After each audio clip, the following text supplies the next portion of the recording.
Dobro požalovat, hello everybody, and welcome back to Revival Tournament, brought to you by Revival Divisions League.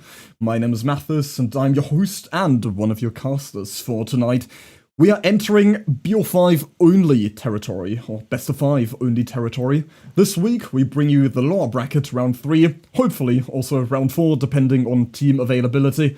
Because scheduling is becoming quite a doozy with so many other tournaments coming to an end, and with ours coming to an end as well, it's becoming pretty difficult to get a hold of the top teams that are participating in so many tournaments simultaneously. But worry not, compromises are being found and we are trying our hardest to make it work out for everyone. The trailer you saw at the beginning was made by Torsolman, and in case you missed it, head on over to our YouTube channel, use !YouTube in the chat, or check the links below the Twitch stream to be redirected straight to our YouTube channel, from where you can also see this match live, by the way, as we always multi-stream. Don't forget to subscribe once you've arrived there, there's plenty to come in the future, and if you're watching us on Twitch and haven't followed us yet, why not? Just like subscribing to us on YouTube, it's free, and you can always change your mind later. If you want to get a better understanding of the bracket, considering a 12-team tournament with randomized seeding can be pretty confusing to look at the first glance, the design you see on screen right now does not satisfy, and if the design on screen you just saw does not satisfy your needs, you can try typing !challenge in the chat. You will be redirected to our challenge page, where you can track exactly the progress of the tournament. While you're at it, don't forget about our Discord channel, or server. Use !Discord to join the community server in case you want to reach out or need to read up on the rule set. Everything you may ever need can be found on our Discord server. I've been talking plenty enough and the heat is getting to me, so I'm gonna hand it over to my fellow co-caster who's joining us tonight, or already this evening. Mr. Volkuz, how are we doing this fine late afternoon? Thank you very much for the introduction. As per usual, Mathis, we are here. As you said, it is very hot. I have a bag of frozen peas wrapped in a towel, and that is my cuddling buddy for today. So, helping whichever way you can, make sure to stay cool, everybody. Heat stroke is a very, very real thing that you should not simply ignore. But regardless about that, we do have a match here for us today. As you said, a wonderful best of 5. So getting into a bit longer matches territory, which is even better in my opinion because it means more time for you, lovely folks, to be entertained. Now we have today Mercy versus Invictus. As we said, round 3. I believe, if I'm not wrong, of the lower bracket. Yes. So yes, again, this is another elimination match. Whichever team loses here today will be, unfortunately, exiting our league and will not be returning until we restart a new league. And of course, whichever team wins will be moving forward to the round 4 of the losers bracket and eventually going to be trying to make their way all the way to those grand finals and try to regain a chance at the title here for our very first event. Today, our sets are as follows. We have Mercy's choice, Shape on Hawkins. Invictus's choice, Artist on Wrecker's Yard. Mercy's choice of Mastermind on Cold Tower 1. Invictus's choice of Lich on Ormond Lake Mine. And the tiebreaker, Dredge on Forgotten Ruins. Ooh, I'm not going to talk about that yet. No, I'll talk about that when we get closer to it. But normally, things are kind of more on the normal side here today when we have on in terms of our maps and our killers. Shape on Hawkins, very normal. That's probably the only map you're likely to see him on. And I believe Mercy chose this because last time Invictus participated in this set, they were not also coordinated. They did have a bit of an issue that unfortunately caused them to get 4K at high gens. So I think Mercy is trying to bank on that. Artist, very, very common killer for Invictus. Invictus just has an insanely deep killer pool, Nightlight killer for Artist. And one of the things I want to touch on quickly is the fact that we have Artist on Wrecker's Yard, because normally map does change a lot about your game plan, but Artist map change really fundamentally changes how the killer plays as well. And I think it does something very, very interesting to this set. For those of you that normally don't know, we usually have Artists being played on quote-unquote chokehold maps. Those are maps like Family Residence, Suffocation Pit, and Azurov's Resting Place. Those maps, due to their design, inherently force the artist to play very much around gen control, camping hooks, and using her birds to pod and proc at the survivors until they become so frustrated and they make a mistake and suddenly the artist is 4K'd and nobody knows why. However, Wrecker's Yard is a very, I want to say, it's kind of square, kind of circular map that does not, in fact, have any sort of chokehold, and it is very open and quite evenly distributed. It has 2 pockets on the left and right side of the map, but that is about as uneven as it gets. But saying that they are mirrored, so I guess it is technically still even. What this does for the artist is it really does allow the artist to have a much more interactive playstyle that I personally enjoy watching more, and I think you guys will do too, because of the higher octane gameplay. You can play more for chases. You don't have to worry about your gen control so much. You don't have to camp and hold the cross. You are free to show off your artist skills and play around the rotations. Wouldn't you say so, Mathis? There's a lot of personal tangents I can go on and on about with these killers, especially with artists, because that's, yeah, as someone who comes from Team Oboy, right? So we've had our, I want to say ups and downs, but it's really mostly just been downs with this killer ever since 2022. So I think the first ever result we got against artists was when we got 4K forward by Volga on Azurov's Resting Place. I'm really glad you highlighted the maps here, because Wrecker's Yard was a personal choice of mine. This map is just so much more interactive with this killer, and I personally dislike seeing her on these chokehold maps all the time. But there's another story I would really like to share about artists that I think a lot of people are going to find really interesting. In 2022, when I quote-unquote hosted my first ever tournament, it was together with Wispy. The two of us hosted a no-rules tournament, so every perk, every item, every add-on was allowed. And in the grand finals, or just before the grand finals, the update came out with Artist. And Nightlight asked us, yo, by the way, is this new killer allowed? And then we said, well, I mean, it's a no-rules tournament, so sure, go for it. And he ended up 8-staging Golden Wolves. And on Sanctum of Wrath 1, that's also the reason why Sanctum of Wrath is one of the options in the map pool, by the way. And I'm pretty sure their survivor side then proceeded to 4-stage in the tiebreaker. And then Agony, at the time, with Nightlight as the killer, ended up winning the tournament. So, but obviously, she's gone a long way. Back then, 8 stages, because she was new, people were scared. People assumed she was pretty strong, actually. But yeah, it's dimmed down quite a bit.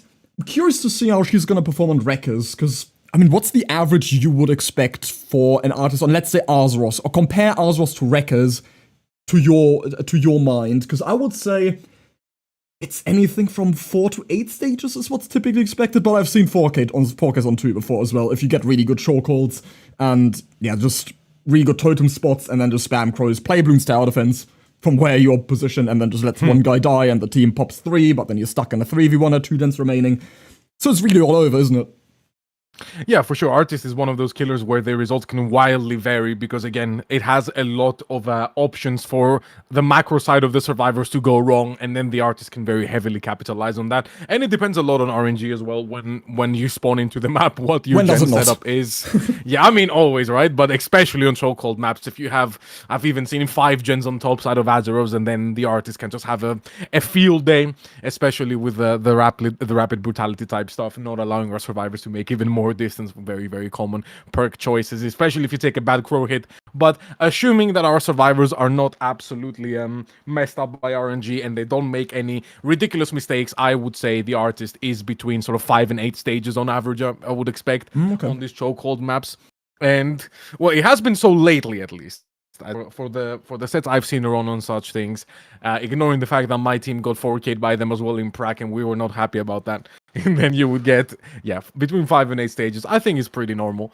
But yeah, I mean, on Wrecker's Yard, it's a lot more, I think, skill expressive for the artist player as well. I feel like what you do on the killer and how well you're able to zone, how well you're able to we use your diacrows to your advantage is a lot more rewarding than it is in Azeroth, because in Azeroth, even if you do something well, you still should only ever be looking at 4K1 best possible result, even if you play against good players again. So you don't really have that opportunity to really pop off and go crazy. But in Wreckers, it is much easier to do so, I believe.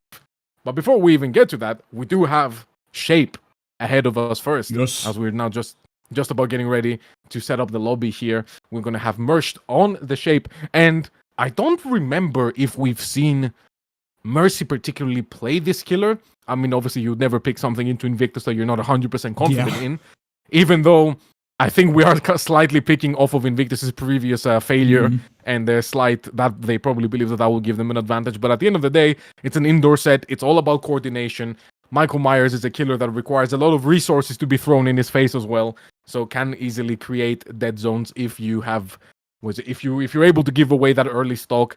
But we do have Dan on the roster for Team Invictus, so hopefully coordination will not be an issue for them. And Pedro is also here, so we can assume that the full roster is here, at least to an extent where you can bet that you at least have your main survivor player, your IGL, and your killer players accordingly. So both Pedro and Nightlight, they do both have killers here today.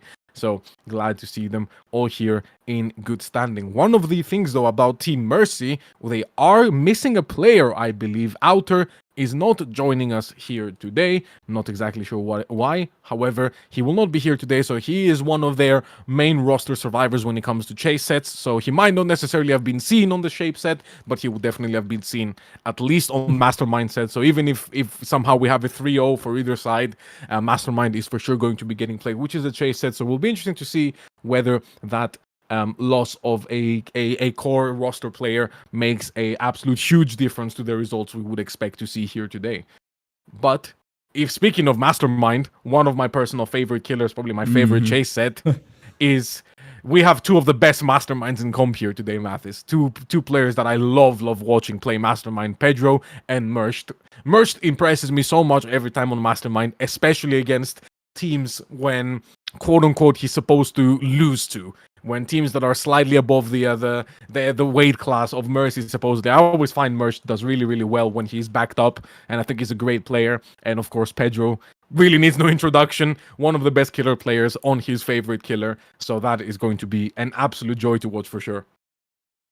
That's a really good point. I completely overlooked the fact that, I mean, yeah, we've got two of the best Mastermind players in the game tonight, and the set's also guaranteed, keep in mind, everybody, because we are looking at a best of 5, as we've already spoken about, and this is set 3. So, I mean, worst case scenario for either of these teams, they get 3-0'd, but that includes or implies that there's at least going to be 3 sets played. So Mastermind will be on his absolute staple map, Core Tower 1, will be seen later today.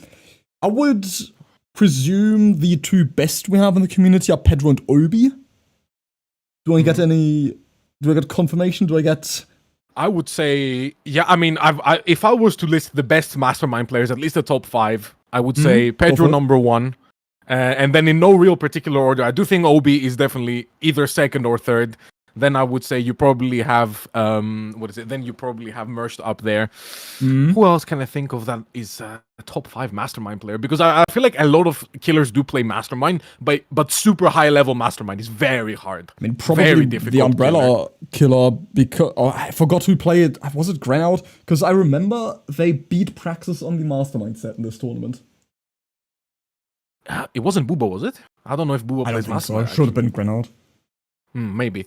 Grenout, I love Grenout. I could glaze Grenout all day. However, we are in now. We have merged on the killer, and we do see the full hexes. Is that a retribution? Mm-hmm.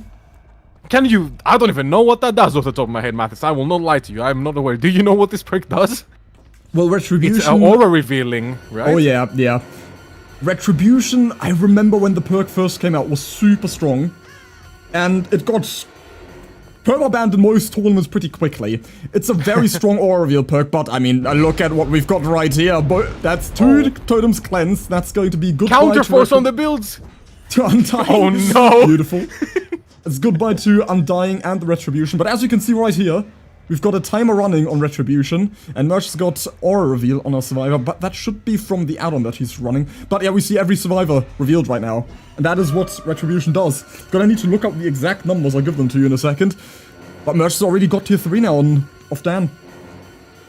Very early tier 3 there for Merst. Can he convert this one? But look at the efficiency on Invictus' side, by the way. They rotated, got rid of 2 hexes, and are immediately back on gens. Now, Dan is going to be going down for that, but considering I don't see anybody immediately leaving their gen, I would assume that he went down in a very appropriate location.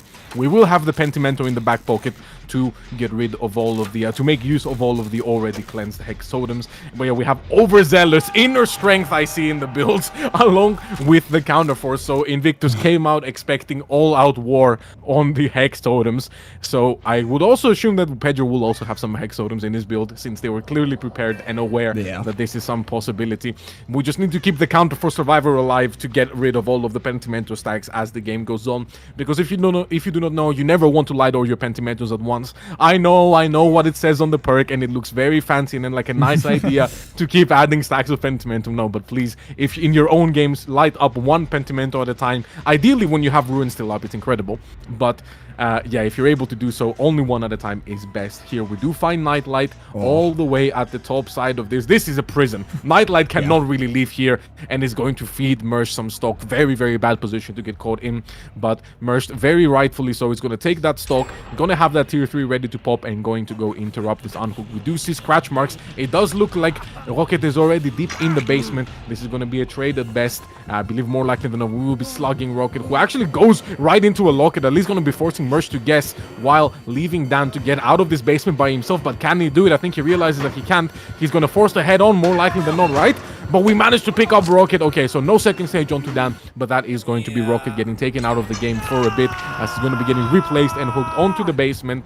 Now, 2 generators have popped. Dan needs to do absolutely get away from here, and if he's going to pass away and die far, far away from the basement, he must do so. Still has a lot of resources to play around of the map, so even if we are to get able to get another tier 3, we should have plenty of stuff to play with. Mersh finds him immediately, though. Great tracking from Mersh, understanding where Dan wants to rotate, but seems to be faking the commit. Nightlight on another totem. That's probably going to be our Pentimento getting gotten rid of, simply because you know immediately when Pentimento being lit, you know where it is going to be. And we do see Nightly, yeah, there we go. That is the Pentimento gone, but we do have both Pedro and Nightlight here, kind of over the unhook area, which could cause big troubles if Mersh pops a tier 3. Okay, so first of all, I've got the numbers for the Retribution. Feel free to interrupt me if anything happens on screen that I'm not catching up on. But yeah, whenever a Survivor blesses or cleanses a totem, that Survivor gets Oblivious for a minute.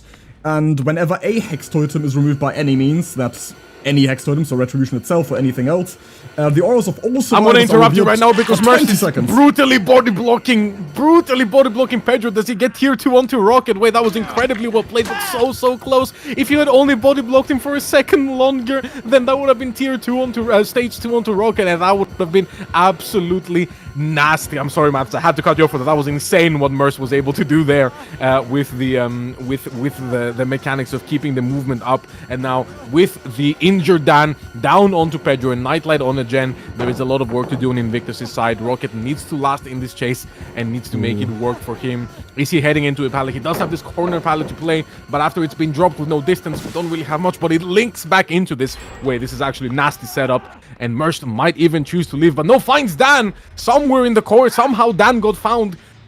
Maybe a little bit of a miscom there from where the chase exactly was, and Dan, Grunt of Pain, might have let his location be revealed. Second stage onto Dan. No more gen progress, I think, for the Survivor side of Invictus, but what a party this is. Merst able to get back in time to get another down onto Rocket. Now are both of our fresh hooks running around. We need to do some serious recovery right now.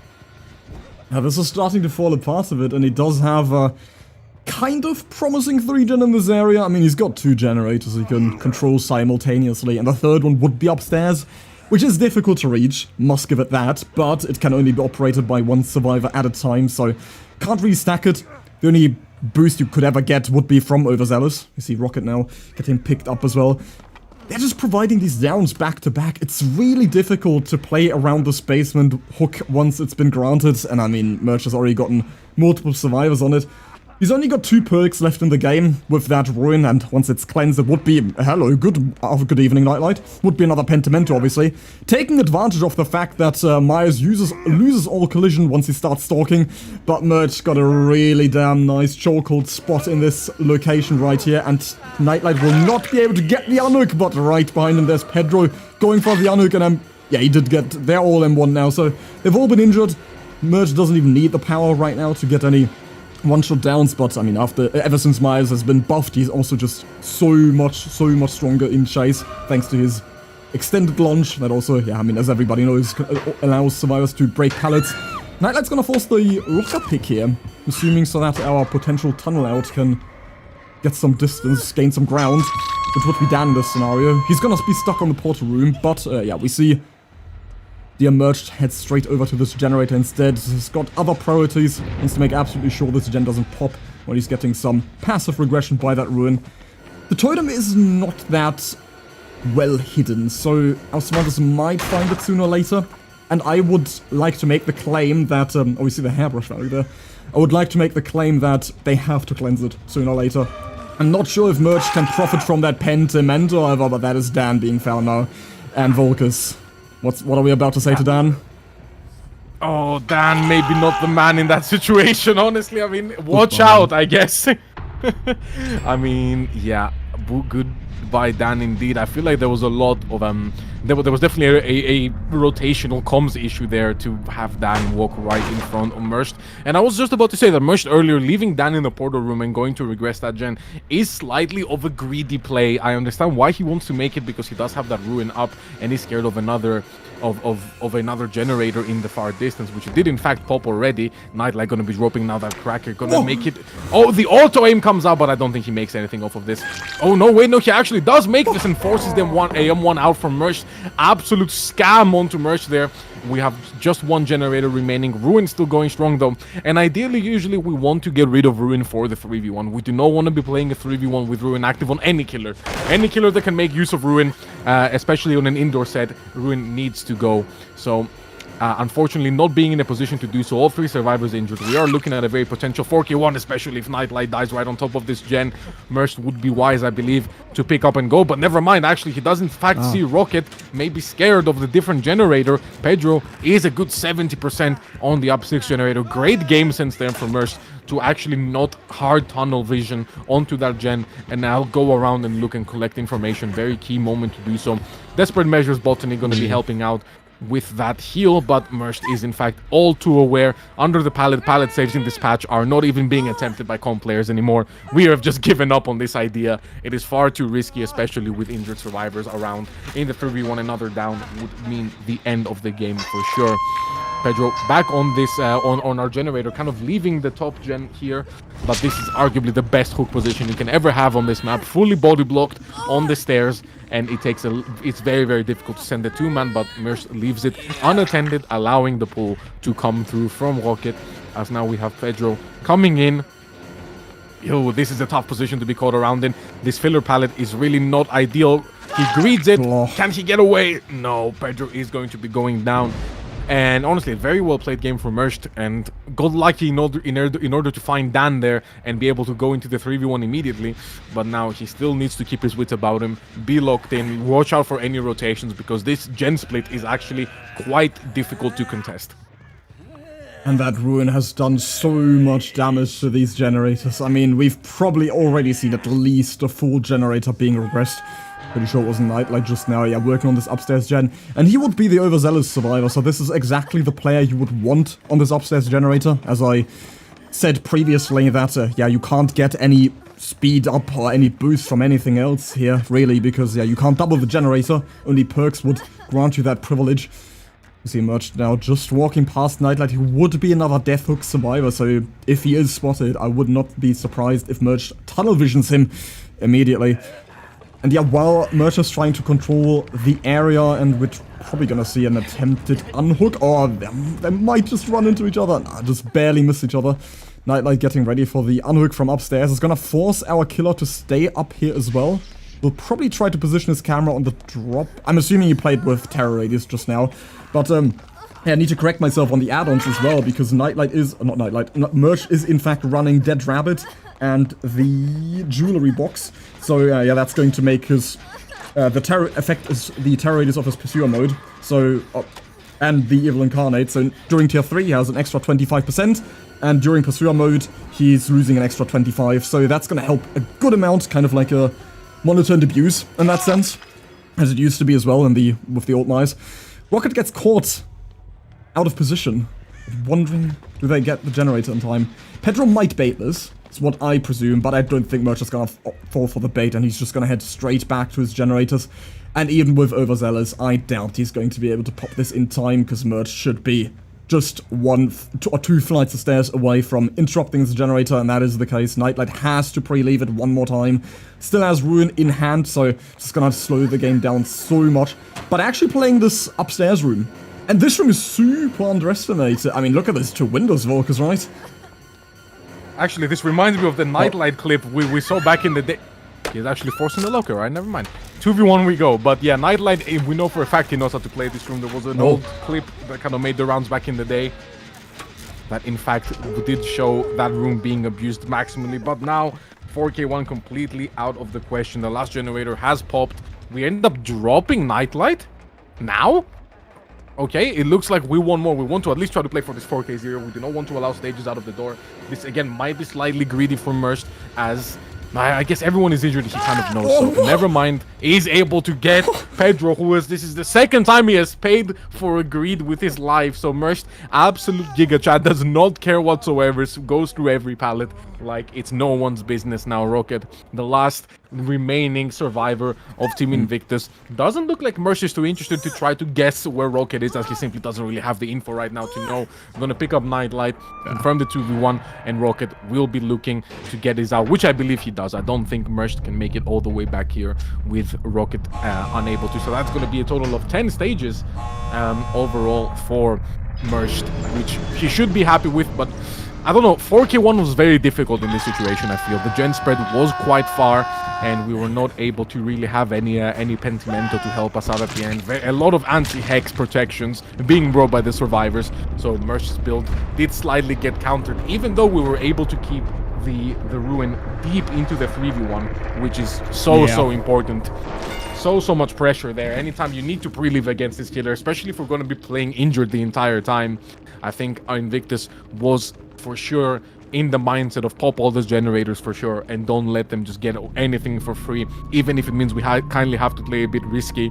They trusted the wrong comms, and it paid off in the end, because they were definitely in a 4K-able position after Dan's death, but in fact they were able to mitigate and cut their losses and in fact get out the door. So at the end of the day, well done from them, but I think Merch fought very valiantly to get things, to get the ball rolling, kept up his pressure, always had injuries, always had awareness in game sense of what percentage of the gens were, where they were being done.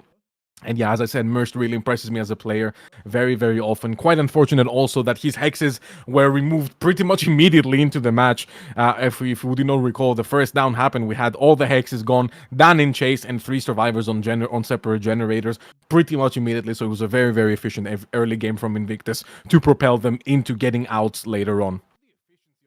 Except for that ruin, yeah, that somehow survived until the very end of the game. It was never cleansed. I'm really curious to find out what the decision-making might have been there. Maybe it would have just wasted too much time. Maybe they just couldn't find it off the rip, and therefore they decided, yeah, let's just rather not waste the time on it. Let's try to push through these generators. Take care of Penty if it's activated, because as you've already pointed out during the trial, that Penty, I mean, once a totem is cleansed, you know exactly where the Penty would be set up thereafter as well. This is still a huge improvement from the previous trial we've seen Invictus play against the Shape. I mean, we all remember the set against Onyx, where the only set that Invictus has dropped so far this tournament. I unfortunately forgot who was it on Killer for Onyx. It must have been Elo or Raza. Yeah, Elo. Thank you so much. Elo, yes. Okay, because I was about to... I was thinking everybody is about to put that image in everybody's head of Technoblade putting in the SpongeBob PNG of the fish slamming the ground and it says cloud denied at the top. But thank you for reminding me. I was almost Ninja and he was Technoblade. I was killed by this other guy. I have no idea what his name is. And this other guy, that's really good. But yeah, okay, there's a good, 2 people that know that reference, but I hope it is appreciated. I mean, we have to talk about this basement, right? Because I feel like this is what just set Invictus so far behind. I'm not sure how Dan wasn't able to escape this at first here. Because, I mean, we see him go back and forth. Didn't really try to fake one direction and go to the other. He kind of just got stuck and then just gave up after trying 3 times here. Because he gave Merch a good amount of time to react to wherever he went to. And then this is Rocket getting pulled here. Obviously, it's not exactly what you want, because Rocket did have head-on active at this point already. But it's the safer play, right? Let's say he head-ons and misses. Then you're still gonna have a dead Dan. But then also you have to pick this, because, yeah, if you pick Dan in this scenario, then you're always gonna get head-oned. You can't get out of the area, right? So do you think they made the right decision here of playing this safer and just letting Rocket get grabbed, or do you think this could have been better? Well, okay, I mean, initially we need to talk about, yeah, Dan did have some poor mechanical movement there to not be able to escape the basement on his own, but Rocket was kind of there for was there as the sort of a fail-safe option, right? If Dan feels that he's unable to escape this basement, I'm not sure, maybe this basement stairs are narrower, maybe there's something of the sort, but for whatever reason, if Dan is not able to do so, then Rocket can come back with the head-on. I don't know why we didn't fire this head-on. I personally think it's not that big of a risk, seeing as the head-on hitboxes can be quite generous, and Rocket definitely has the reaction times and the understanding. He has played around this perk so many times, he should know when he's able to do so. I get I get that the fake from Merch was very fast and immediately switching onto Rocket, but I think more than anything, Rocket was kind of caught off guard and was not in the situation, because there was definitely a universe where we could have gotten both survivors out of this basement, and then Rocket would be healthy and able to help Dan go all the way to the other side of the map and be in a much better spot. Because again, you do not want to be in the basement against Michael Myers, especially if he has a tier 3 ready to pop, because then whoever is coming down, we're looking at a trade at best, and you're never going to send a 2-man into the basement with Michael Myers with power in hand. That is pure suicide. So I feel like there was definitely a better solution that could have been achieved, but yeah, I think a rare mechanical misplay there from kind of both from Dan and Rocket. Because there was clearly a time, I think, where Rocket could have pulled the trigger, and there also Dan should have been able, with the extra speed, especially from being unhooked, to make it out of the basement with a bit better movement. But then again, I don't know, that maybe there's something specific about this basement, because normally you would also see some help at some attempt at going and helping your fellow teammate out of the basement, but for them to immediately go over to this head-on play, it feels like a very practiced scenario. It feels like something they know, okay, we've done this before, this is the safest, we should just keep playing for this for as long as we can. Yeah, it's a lose-lose scenario. Either you get head-on, or you get the grab on the person you don't want to tunnel, or you don't get anyone at all. Because I feel, had they actually pulled off the stun there and both make it out of basement, that would have denied his entire early game. They would have been in a very comfortable position to also just cleanse all totems at that point, and this game would have ended completely differently. And then we had this table play at the very end of the game by Nightlight, and I hope we're gonna get more out of this, because I feel these upstairs rooms are really underappreciated. I mean, I know they're super weak. Extremely weak. That's the only kind of playable room. But yeah, we're already learning to the next one. Alright, we should be seeing Pedro own the shape, and I am curious to see exactly, because clearly the Invictus survivors were very prepared for hexes, right? So I do wonder, because they saw how also that played out. Of course, they've already submitted the builds, so that is going, no matter what they picked, is in fact what is going to be coming out here today. So I do wonder that they clearly know hexes are on the table, but they also know how many tools survivors have against said hexes. And indeed, Pedro in fact has chosen against said hexes, in fact bringing the Darkness Revealed, which, what we know from Dredge sets is this map actually does have a decent amount of lockers, but the placement of said lockers is not always ideal. But we are able to find Bandit immediately, taking the pallet control here, guaranteeing some stock, and we're gonna get that M1. Pedro not really wanting to mess around and then waste a lot of the early game time in trying to make sure he has the tier 3, instead just choosing to take the M1. Probably wants to get this pallet out of the way, I would imagine, after some stock, simply because these are what I like to call loop extender pallets. There are no pallets that you can stand on and drop, but if you drop them with distance, they make the loop you're on so much bigger and much more tedious for the killer to deal with, and they are kind of a signature aspect of Hawkins. So Pedro getting them out of the way early is ideal. Vobo now being seen, holding this check spot beautifully, waiting for Pedro to pop up one side or the other. How much stock does Pedro have is the question. Enough is the answer. We have the finesse up, so we are playing this. However, just a little bit too far. Very difficult to get a fast fault off reaction there on that window. Almost that window should just be a death sentence no matter what. There should always be a hit being taken there. And that is basement very early on.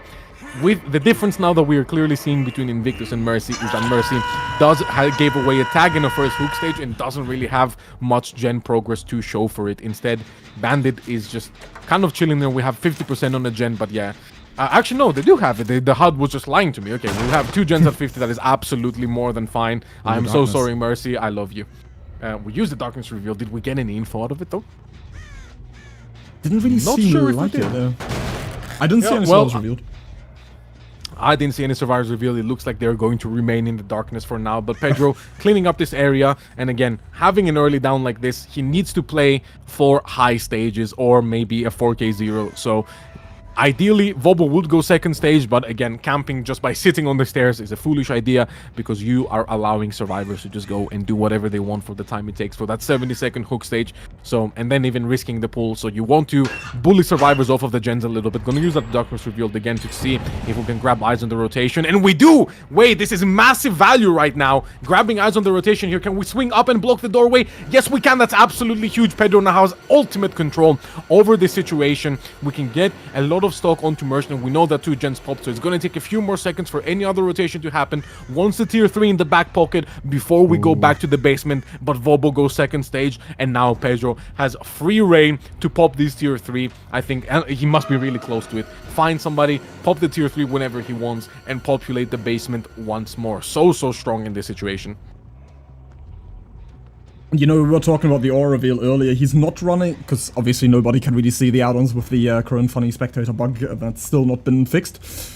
But yeah, the add-ons that our dear Pedro is running, I mean, we're about to see most likely, because he is running that mirror charge, which is going to increase the base duration of Snorting Strike by an extra 0.25 seconds, but the charge time takes a bit longer. And then he's also running the jewelry box, just like Merch in the previous game, which is just going to increase the power speed of stalking by 30%, but then with less range is the downside.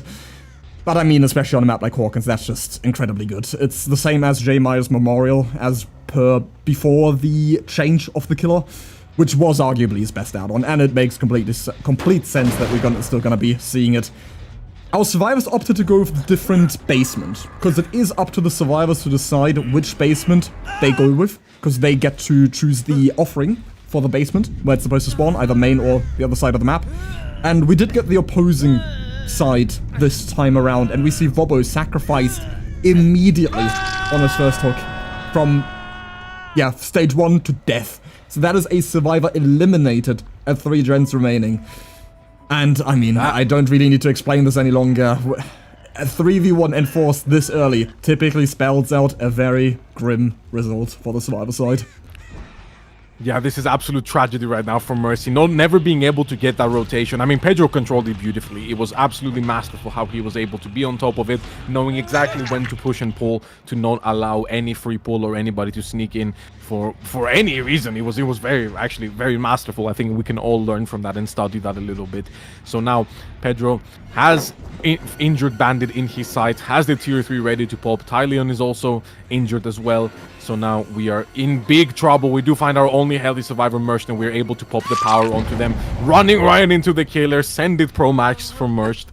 Was not able to get away with that, unfortunately. Painres right here also a bit more central, so even better hook location for Pedro, who is undoubtedly on the aggressive side right now. Very easily can afford to play aggressive.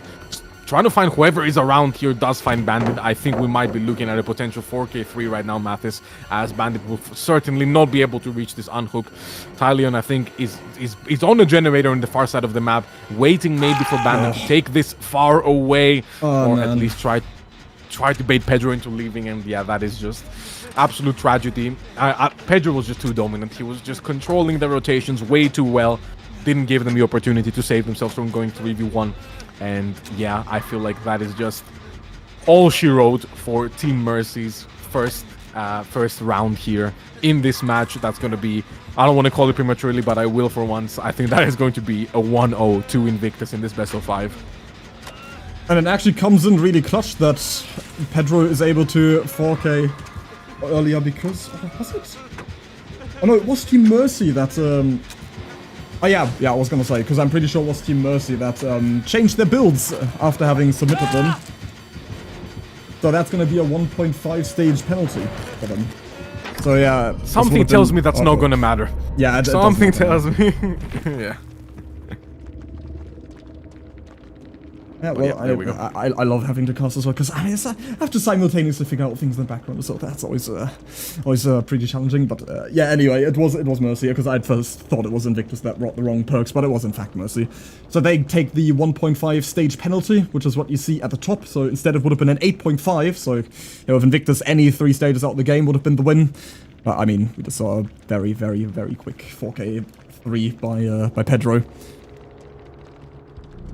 Yeah, I mean, very, very, as we said, quite dominant performance there for Pedro. We've seen him play this killer a lot. I think Mercy might have picked this killer to more try to capitalize off of the fact that historically, previously in this tournament, Invictus didn't do well, but their survivor side was clearly not ready for what Pedro had in store here for them. So now we're going to be moving into our Artist Records Guard set. Invictus's pick, but this is a Nightlight killer. I do not expect to see Pedro on this killer. Not now, not ever. I believe Pedro has talked about the fact that he doesn't like this killer too much, but I don't want to misquote him and say that is in fact the case. So I'm just going to leave it at that. It is a Nightlight killer. And I don't think Nightlight has really had the chance to play on Records Guard too much with this killer.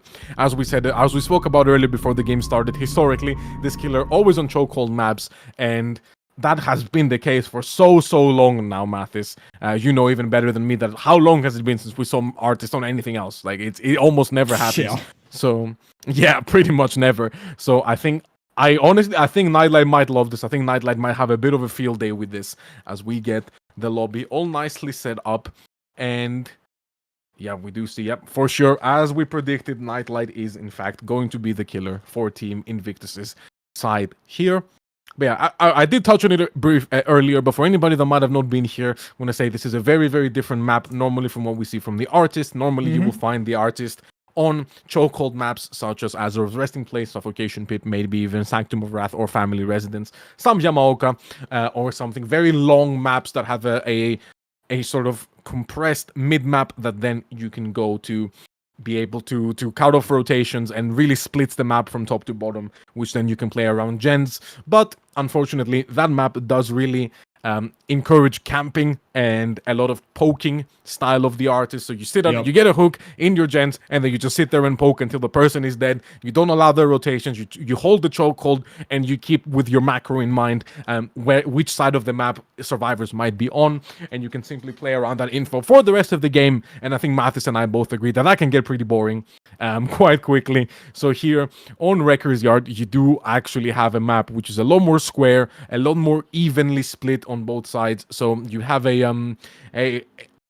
a better playing field for the artists in order to encourage her to be more aggressive, to play harder for chases. And as in my humble opinion, as somebody who doesn't play artist, it does give a bit more of a skill expression. You can be a lot more aggressive with your crows and be able to play around that situation. You have no cross to worry about. And one of the things actually that it also encourages the artist to do is to not bring rapid brutality. As some people may know, Rapid Brutality is arguably one of Artist's best perks in most sets. Yeah. She has the whole idea behind Rapid Brutality and haste perks in general around the artist is that when they take a hit, when the artist takes a hit onto a survivor, survivors always want to force an M1. You never want to take a crow hit versus the artist because the cooldown is pretty much nil. The artist can move immediately at top speed, and then, as you can imagine, you do not make much distance off of that. So Rapid Brutality, the survivors, of course, usually want to make it to the other side of the map. So when you get attacked with Rapid Brutality that they force the M1, you can then follow up, and they can't make the ideal death spot, hopefully, and then you can drag them back, especially if agitation is allowed, which is really not anymore very often allowed on the artist. But yeah, definitely a lot of layers to this set, a lot of dynamics to talk about, especially with a different map. I'm curious to see if Nightlight will actually play around without having Rapid Brutality, or if you will go all in towards the speed aspect. Because again, it's the same logic can be applied. Wrecker's Yard, you can also still have a really bad death spot, and then you can even end up in the basement in the middle of the map, which is a death sentence versus the artist. That is a 3 survivor requirement to get somebody out of the basement as artist, and most of the time it's not even worth it. It can go so wrong, especially against a Nightlight who is a long-time artist player, very experienced artist player, knows exactly how to make it a living hell for the survivors to get someone out of the basement. So yeah, very curious to see what will happen as we're just now getting ready to load in. The way I like to compare Wreckers and bottleneck maps like Azeroth is typically people only think of the 3 gens that you can have on either side, right? But it's not just about that, it's also if you get hooked in a deep pocket, there's no way to escape. You're stuck with the killer on that side. But on Wreckers, you can typically, or a map that's more square, you can typically escape to the left and right, and then wrap around the map. That's not happening on Azeroth. Wreckers, however, after having been made bigger ever since the update from a good 1 or 2 years ago by now, it's become more possible. And which is why I'm really curious to see how Nightlight is going to cope on this map. When I give a quick rundown of the add-ons he's running, he's got Severed Hands, which is going to... My phone just freeze. Fantastic. It causes survivors coming within 3 meters of swarmed survivors to become swarmed as well. So that is easily one of the strongest add-ons. And then the other add-on he has would be, I know there's a chase going on, Oh Grief, Oh Lover, which, it's the exhaustions. Oh, the exhausted add-on. Right, she has one of those. I completely forgot, honestly. But yeah, that's what he's running. Exhausted and, yeah, swarm spreads, kind of like Singularity Orbs. Gonna have Vobble in Chase first, who is not the survivor you want in Chase because he's not even running an exhaustion perk. We've instead got full heal, and yeah, that finesse, that's sadly barely not even going to help him here. I see the vision. You want to use finesse so you can break out of that animation lock quicker, and then dodge left or right. But yeah, in that scenario, Nightlight had the crow ready early, and we are going to get a very devious basement hook right from the get-go.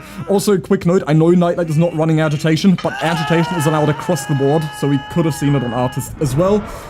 He's decided to go with Rapid and batteries included. I mean, this definitely surprises me, especially because after the new diminishing returns update, those perks will not stack together very well. I would assume that he would go for Rapid Brutality and then either of the perks and then Agitation.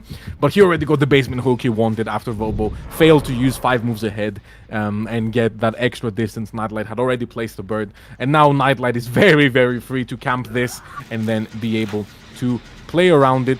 And and then survivors really need to make how? When?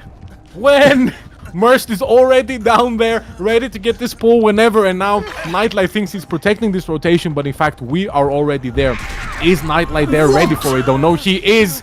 How was he there already? And now we can see exactly the problem. Wait, was that did I hit 2 survivors? Yeah. That was 2 birds. No, it was 2 crows. It had to have been 2 crows. That's legendary. Yeah, that's how you do it. That is simply how that's how you put 2 crows at the top of the stairs, and then there's really nothing they can do. That's why I'm saying it takes 2 or 3 survivors to try to get someone out of basement. But regardless, Nightlight actually not choosing to replace Vobo in the basement just yet. Wanted to see if he could get a quick extra bit of pressure by getting it down onto Merst, and now looking around to make sure nobody is bamboozling him like before, and they are actually, in fact, nobody already in the basement. Merst cleansing a totem. I believe we're going to see some inner strength there to get that heal by himself. 2 generators have popped in the past, but this is still an absolutely fine position for Nightlight. Yeah, oh yeah, inner strength plus overzealous. Actually, that is a banger of a build. A lot of value from cleansing a dull totem. Bandit got poked by a bird, which is actually great info for Nightlight, who now tries to get the injured state on him with the bird on top of that. But yeah, I think more likely than not, what we will see happen is another generator, maybe even 2 popping, while Vobo dies on this hook, because I severely doubt Team Mercy, now that Nightlight is aware of their conniving strategies of being already in basement, they will not send someone else to try. So Nightlight is free to stay around, poke at the generators. This is where Ruin would have been absolutely useful, and that's why sometimes you see Ruin on Artist, because simply she can do this, just poke from the camp zone, kind of similar to what we would see on the bottleneck of the map. But yeah, in the basement, I absolutely do not blame Nightlight for picking this playstyle right now, trying to bait the comms so someone can rotate, maybe thinking that they can get they actually get the injury onto Merst, who now has to be extra safe, maybe look for another totem, and that is time not spent on gens. Yeah, and as we predicted, Mercy is really not sending anyone right now after Vobo, and Nightlight knows it. So Nightlight feels free to move away. Was not able to ever get the pain res out of Vobo, however, so he's going to be 1 stack less on that as the game goes on. Now let's see, Merst being found in chase right now around the broken truck, really not the best resource you want to find, and he's not even going to really be able to make it. Nightlight didn't zone him by cutting him off, but is able to get the down immediately onto Merst. So clean with it. We have, however, Bandit coming in for the flashlight save, but a bit too close. He's not actually going to be able to get it. Pain is going to be coming out, and now Nightlight has Team Mercy right where he wants them. Collect more info. You know Bandit is not doing a gen. Tyleon must be the only one doing so. Merged on a hook, especially of a pain res, even choosing to look for a savior right now. Kind of has all the momentum he could ever ask for. And I'm sadly gonna have to add insult to injury, because Mercy are on a bit of a streak. We've got the 2nd point penalty for them now, because they decided to bring Empathic Connection instead of Flow State. So, I mean, teams have to send in and submit their builds before they load into the trial, so that they can't change based on WinCon, etc., to not give anyone the unfair advantage of whenever you go 2nd. So that's gonna be a 0.5 hook stage deduction. So if Nightlight Fork is on 2, which, I mean, I hope for Mercy's sake isn't gonna happen, then a 4K2 would not be the tie that would be the win for Invictus. So it's really unfortunate, because I want to say Flow State is also arguably the better perk. But yeah, that's what we're gonna have to deal with. And Merch is our 2nd tunnel out now. The unfortunate survivor we saw getting sniped earlier.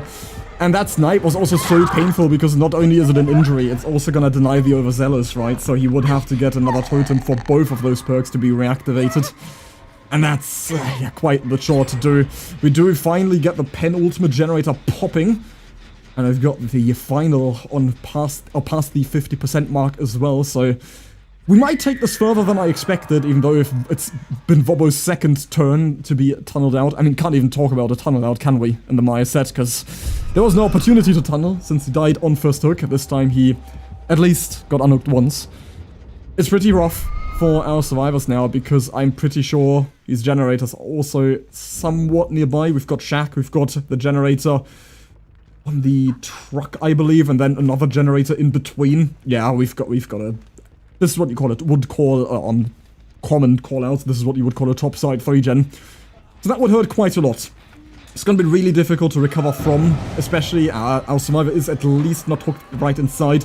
But it seems like Nightlight is trying to change that status quo, and he would like to have Bandit right in between these 3 generators, because then obviously he'd be protecting his web as well as the survivor on hook, all his current objectives within reach. Bandit is trying to make it as far away as possible, but is stuck in this really unsafe filler. Survives 1 crow, but I'm not sure he's gonna make this vault, and he won't. Just barely. I'm pretty sure that was much closer on his screen than what we just saw from Nightlight, but yeah, it's gonna be the down regardless, and that would be another pain res if Nightlight does decide to go for it, which he will obviously do, and that's gonna be Tie Lines. Generator interrupted. Oh, he gets the skill check right when it happens. That's not even just gonna be the 20%, it's gonna be the 30 because of that missed skill check. Ah, that hurts, man. I have a feeling this will come back in the future and really bite them. I feel like that gen will be able to be popped in the future, but will not, because if we had that extra regression, it would have been fine. Nightlight now does find the rotation of Merce right now, knows that Lion needs to go and play around these. Needs to go play around giving the gen pressure up. So if he rotates again, Merce can't really trade because that's going to be the 2v1 and we don't have enough pressure to do that. So again, a lot of layers going on macro-wise in this game, and Nightlight is doing a beautiful job keeping track. Sees the crow, sees the rotation from Merce, but decides that he wants to go bully the generator a bit, but no, in fact doesn't. Keeps trying to prod at it, keeps trying to poke at it, finds Sideline finally with the bird, so now needs to leave and dispel those lest he subject himself to a potential snipe, hopefully a nearby locker for him to do so. Merce kind of stuck here on the bus. Can he get away from the situation without taking a tag? But I do feel like Nightlight might be slightly extending himself here, trying to really harass Merce a lot. In this time, Lion can go and get this unhook onto Bandit if you wanted to, but Bandit could even go second stage. Maybe we want to just try to pop this generator more than anything. Yeah, Lion is here. He's not actually trying. They're trying to just split Nightlight's attention as much as possible. I understand. We put the bird down around, but yeah, not really very able to stop himself from taking the injury state. That's going to be the M1. I don't think we've seen a single ounce of batteries value from Nightlight this entire game, actually. So, going to be a bit difficult for him now. We're choosing to play slow, get this reset onto Bandit and Line. We don't want to give Nightlight the opportunity to harass from afar, especially if people are injured. Very difficult. Almost finds the reset with those crows, but is not able to do so in the end. Free now to know pretty much where everybody is. Well, he might not know exactly where they are, but he knows where they are resetting. Merch showing himself over here, as we said, near the top side. Never mind, I'm going towards the bottom side. But what are we going to play around? We have this car stack that forces the M1. Here we go, batteries value plus the diminishing return, 7.5%. Nightlight extra speed, and Nightlight might feel like he has the time to commit this, but no, the chase is getting a bit further away from him that he would like. Shack is still up and a usable resource for our survivors, but Nightlight has no time for that, wants to simply gather as much info as possible, and he knows that Bandit is playing for this squeeze. Also on Death Hook, Bandit kind of stuck here for a moment, and this is what the artist forces you to do. You have to juke away from the crows, but now that means that Bandit can't really take the best hit in the world. Will Nightlight choose to commit? Yes, he does. We do have this God Rock here to play around. Is Bandit going to be able to get away from it in time? Wins that juke. Can he win the next one? No, this is the problem. No, he can't. That's going to be Bandit coming out. Are we stacking that gen, or are we splitting? No, Lion is on it. Merged on the Shack generator. No pain res. So, yeah, Nightlight kind of has to pick what he wants to do here. Oh, they could have definitely popped that had they just stacked, but I also understand the sentiment of trying to split pressure here, because you really can't expect or can't predict how long Bandit is going to last in that chase. So just to make sure, had he died super quickly, then obviously Tie Line's generator would have been interrupted immediately, but then Merch would have had a backup generator on 70%. But Nightlight is now forced to make this decision, because both of these generators are nearing that 90% mark, and Merch can basically never be affected by these crows, because, yeah, I mean, he is in Shack, he has those lockers available. But Tie Line's been pushed off their generator so far now that Nightlight actually has a window to now make it to this generator and at least kick it. Tie Line also cannot go down under any circumstance, because he would donate our killer another pain resonance. And in that case, Nightlight would have plenty of time to reset. Merch gets hit in Shack again one more time. The generator is now at, I want to say, about 80%, but he still just has to keep pushing off. And Nightlight finally gets close enough to be a threat to the point where Merch has to run away. Can't risk getting grabbed out of the locker. That's also something I noticed with lockers, in case, Volkuz, you probably have as well if you've played a good amount of Survivor recently. Whenever you try to jump out a quick enter and exit a locker, isn't there like a 3-second delay? Oh, not a 3-second, I'm overestimating this here. But there's like a good 1 to 2 second delay till you can jump out again, no?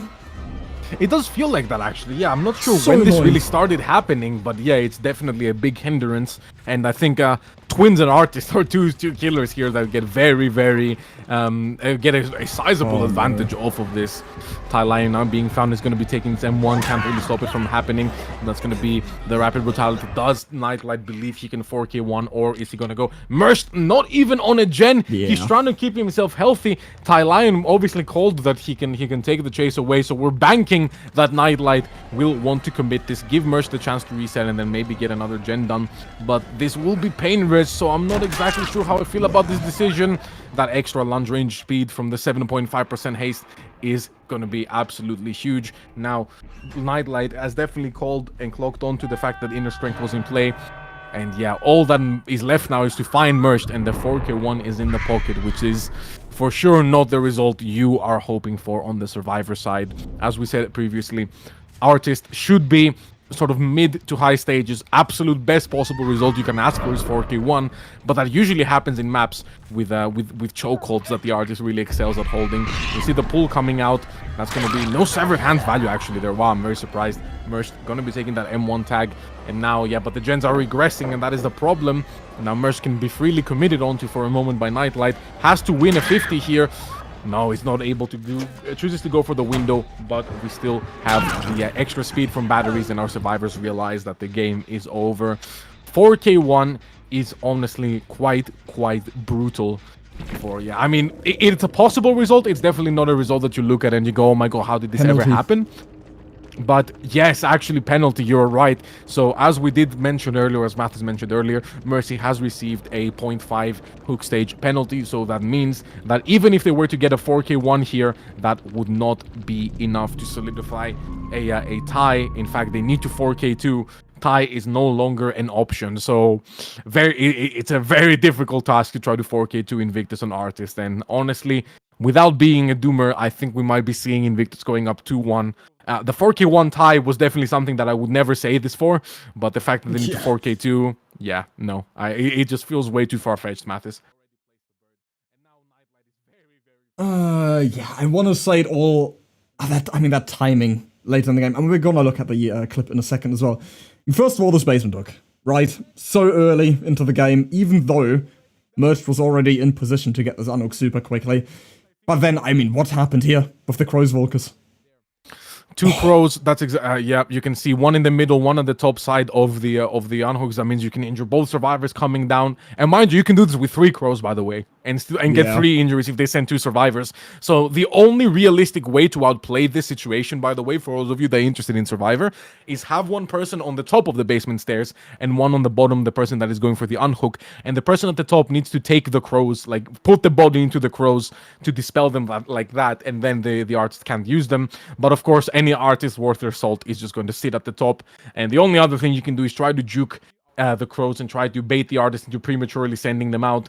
But again, this only works against worse artist players. Should never really work against somebody of the caliber of Nightlight. So a lot of the time, we just let the people in the basement go. We understand that, especially if we have no Ruin in play, we just take our gen progress, because we could have popped for sure 3 separate gens before Vobo was dead, and then maybe we can try to even set a trade or something of the sort at the very end if Nightlight overextends. But yeah, it's just too bad of a situation, and I'm certain that if we were to listen to Team Mercy's communications and they're in their VC, when Vobo called that he was going to the basement, I'm sure we could hear a big sigh of desperation, as yeah, you just can't get out of that situation for free. Artist, Cannibal, and a few other killers are some of the ones. Trickster, Huntress are the killers that just benefit so much from the basement hook that you should really just write off any dreams you have of them ever getting out. But unfortunately, they had to try something. It all just happened way too early, and that allowed Nightlight a fantastic start to this set. And also just this mid-game. I mean, there's plenty to talk about this late game as well, but I think he gets the injury on Merged here, I'm pretty sure. And if we remember his build, he did have that overzealous inner strength. So yeah, he's been affected by the crows here, tries to shake him off, but Nightlight, for prediction to the crow to the right, actually shotguns him. All 3 are sent out. Merged gets injured, overzealous denied. And he has to cleanse another totem if he wants to heal himself. So he just abandons this gen for now, and there's so much pressure lacking. And then this late game. Right, I feel the game ended when Merch decided to leave his generator and instead went for the locker, because I'm assuming Nightlight had info on him, somehow, that he left this generator entirely, because we see him very adamantly pursuing Lion here to the other side of the map. So, of course, under normal circumstances, he should have stayed in his generators, hoping that the survivors make a mistake sooner or later. But yeah, in this case, I think the chase starts here. Lion gets injured pretty early, and at the same time, Merch leaves his generator. I feel had he stuck this entire time, yeah, Lion's really far away, he gets his totem. I feel if he had stuck this, the generator would have been at least 80-90%, probably even further. But then he sees the generator still regressing in Shack, so he commits to him fully in this corner of the map. Rekkers has developed some sort of pockets by now as well.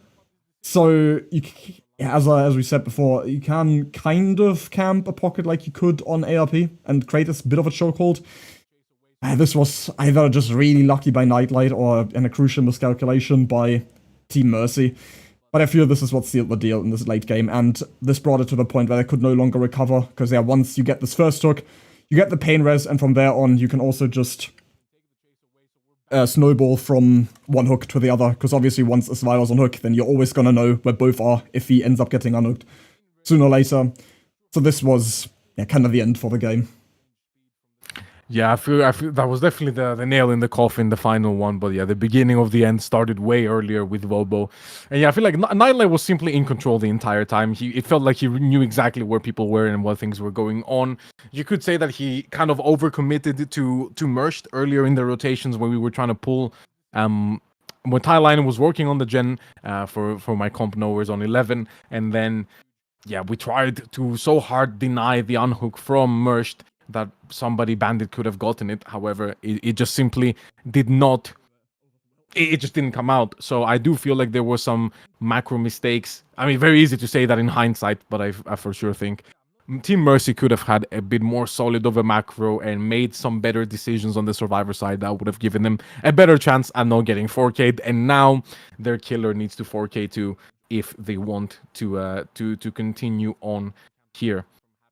But yeah, we are just about getting ready to get the lobby set up here. And this is normally the time in the cast where I want to talk about how you would, as the killer or the survivor, or the side in which case that needs to do the more work to make it happen, how you would go about playing for such a win con. And when you need to 4K to an artist, I am afraid to say there is not really much you can do in your control. It is one of the situations where the survivors simply need to make mistakes. If two people die basement, yes, you can 4K too. If we're definitely going to need to see some sort of basement death or something of the sort in order to we need a heavy snowball. There is absolutely no way a normal artist gameplay on this map, unless every single chase is a 2-tap, people do not force him 1 and they only get hit by crows. I mean, this is not the easiest thing to 4K to 4K2 with artists in a pub game, let alone one of the greatest survivor teams we have available to us right now. So Merged is going to have his work cut out for him now, as we are just about getting ready to load in here. Exactly, and not much we can do. Need for sure though to have a strong early game, and I'm curious to see now what choice of perks he brought into this. As we saw, Nightlight really went all in for the speed and thought that he could get a lot of value. He did end up getting a lot of value from his speed perks towards the middle to late game, but we'll see if Merged is of the same mind. Will we see an agitation? Will we see a ruin? Simply, those perks are usually very, very advantageous on the artist. I think agitation is going to play a huge part. Very much changes the death spots that are available to you from just a number to the edge of that number if you really want to avoid the basement. So a lot to think about.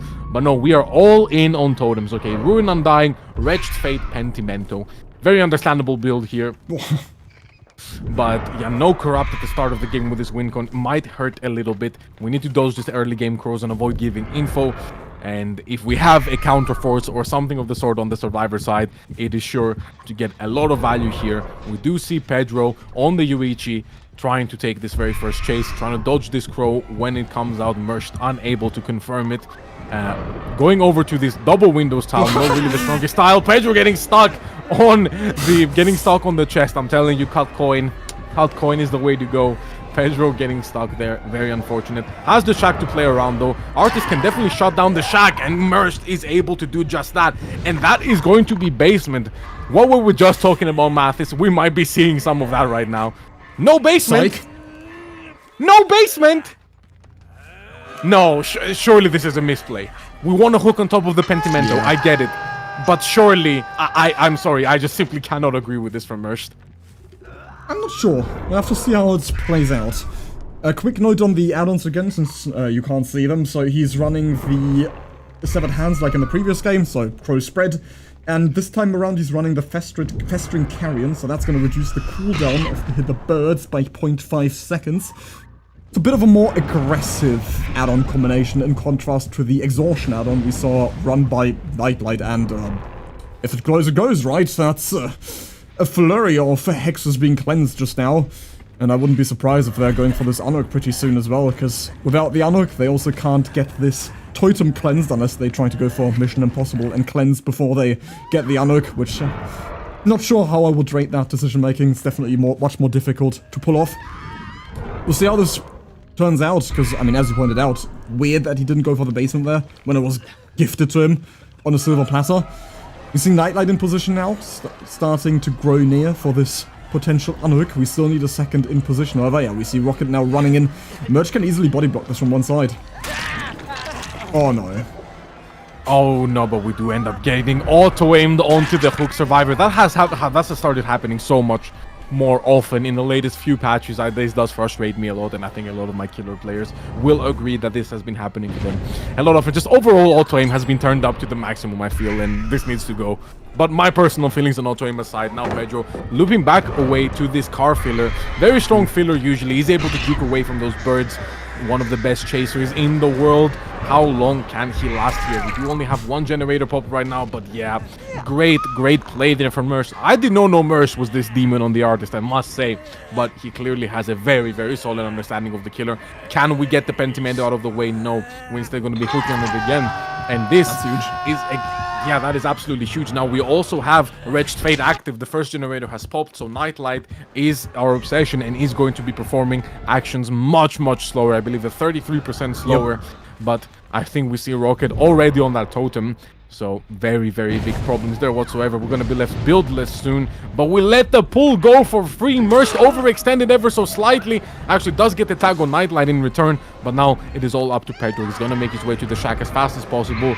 Unfortunately, spectator bug there as we follow along. Can we get the pallet down? Yes, we can. Merce, of course, forced to break that. Still has the Pentimento up. Caster Curse, now it's gone. Has more slots available to fill for that Pentimento, however. But Pedro seems to be available to reach this. Oh, great juke from Pedro, and gets the drop on the crane pallet. Now Merce needs to keep following this. He needs this tunnel out. He still needs to 4k2. The longer Pedro can last, but we're not seeing any altruism coming in. We're just trusting Pedro to last as long as possible. Only has the TNLs to play around right now. Merce has to make something happen and make it happen fast. Now we have zoned Pedro successfully to only the TNLs and this, but Dan doesn't come in time and ends up getting the free tag for it too. That's going to be Merce getting the pickup onto Pedro. One survivor out of the way immediately. We have another gen pop, but we do have 2 injuries. Definitely a snowballable position. I don't know about 4k2, but this is absolutely fine right now, especially if we get another Pentimento on the board. You know, this is honestly winnable. Or starting to turn out winnable. I'm pretty sure what just happened there, because we all of a sudden saw 3 survivors emerge, like from a clown cart, with Dan and Nightlight in that corner. I'm pretty sure they took the chase to the active gen there, unfortunately. So Nightlight ended up interrupted and was almost just going down there as well, because I'm kind of stuck. He was kind of stuck in that pocket. As I said, Rekkers does have a variation of those available as well.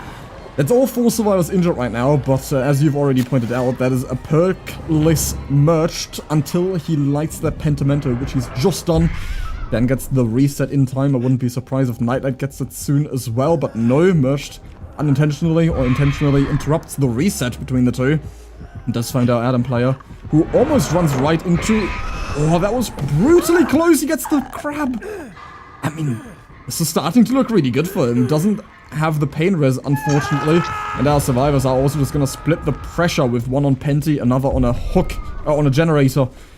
But right now we haven't got anyone actively working on a gen. And they didn't have, or the survivors of Invictus didn't have that much pressure either. This might backfire. Merch might actually recover from this.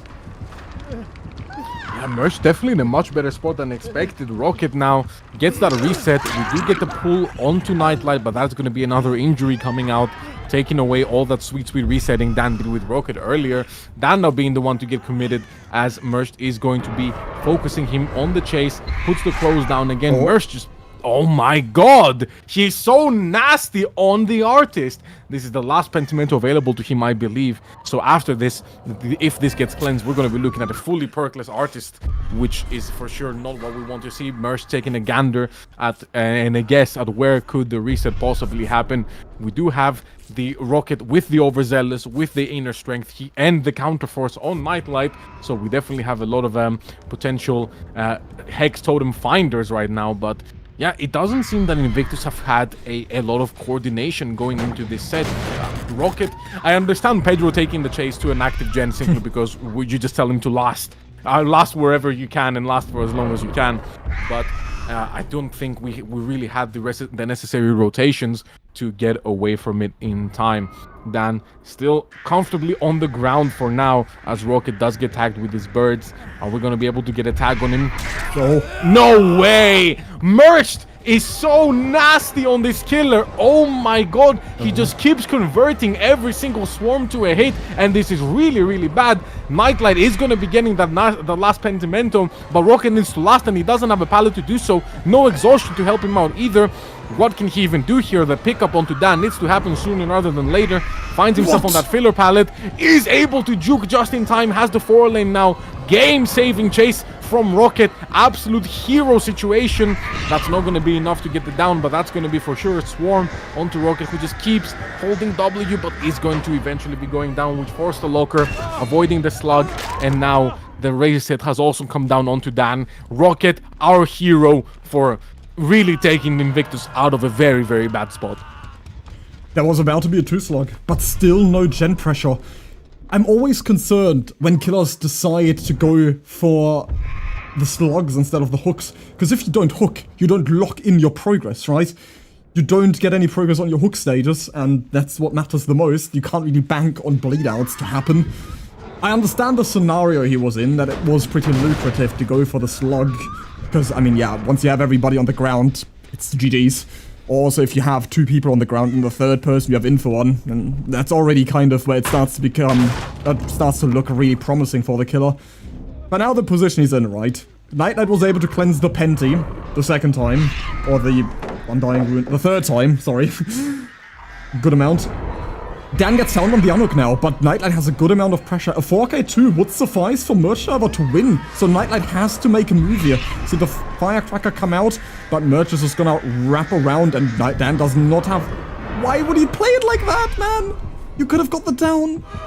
Okay, sure.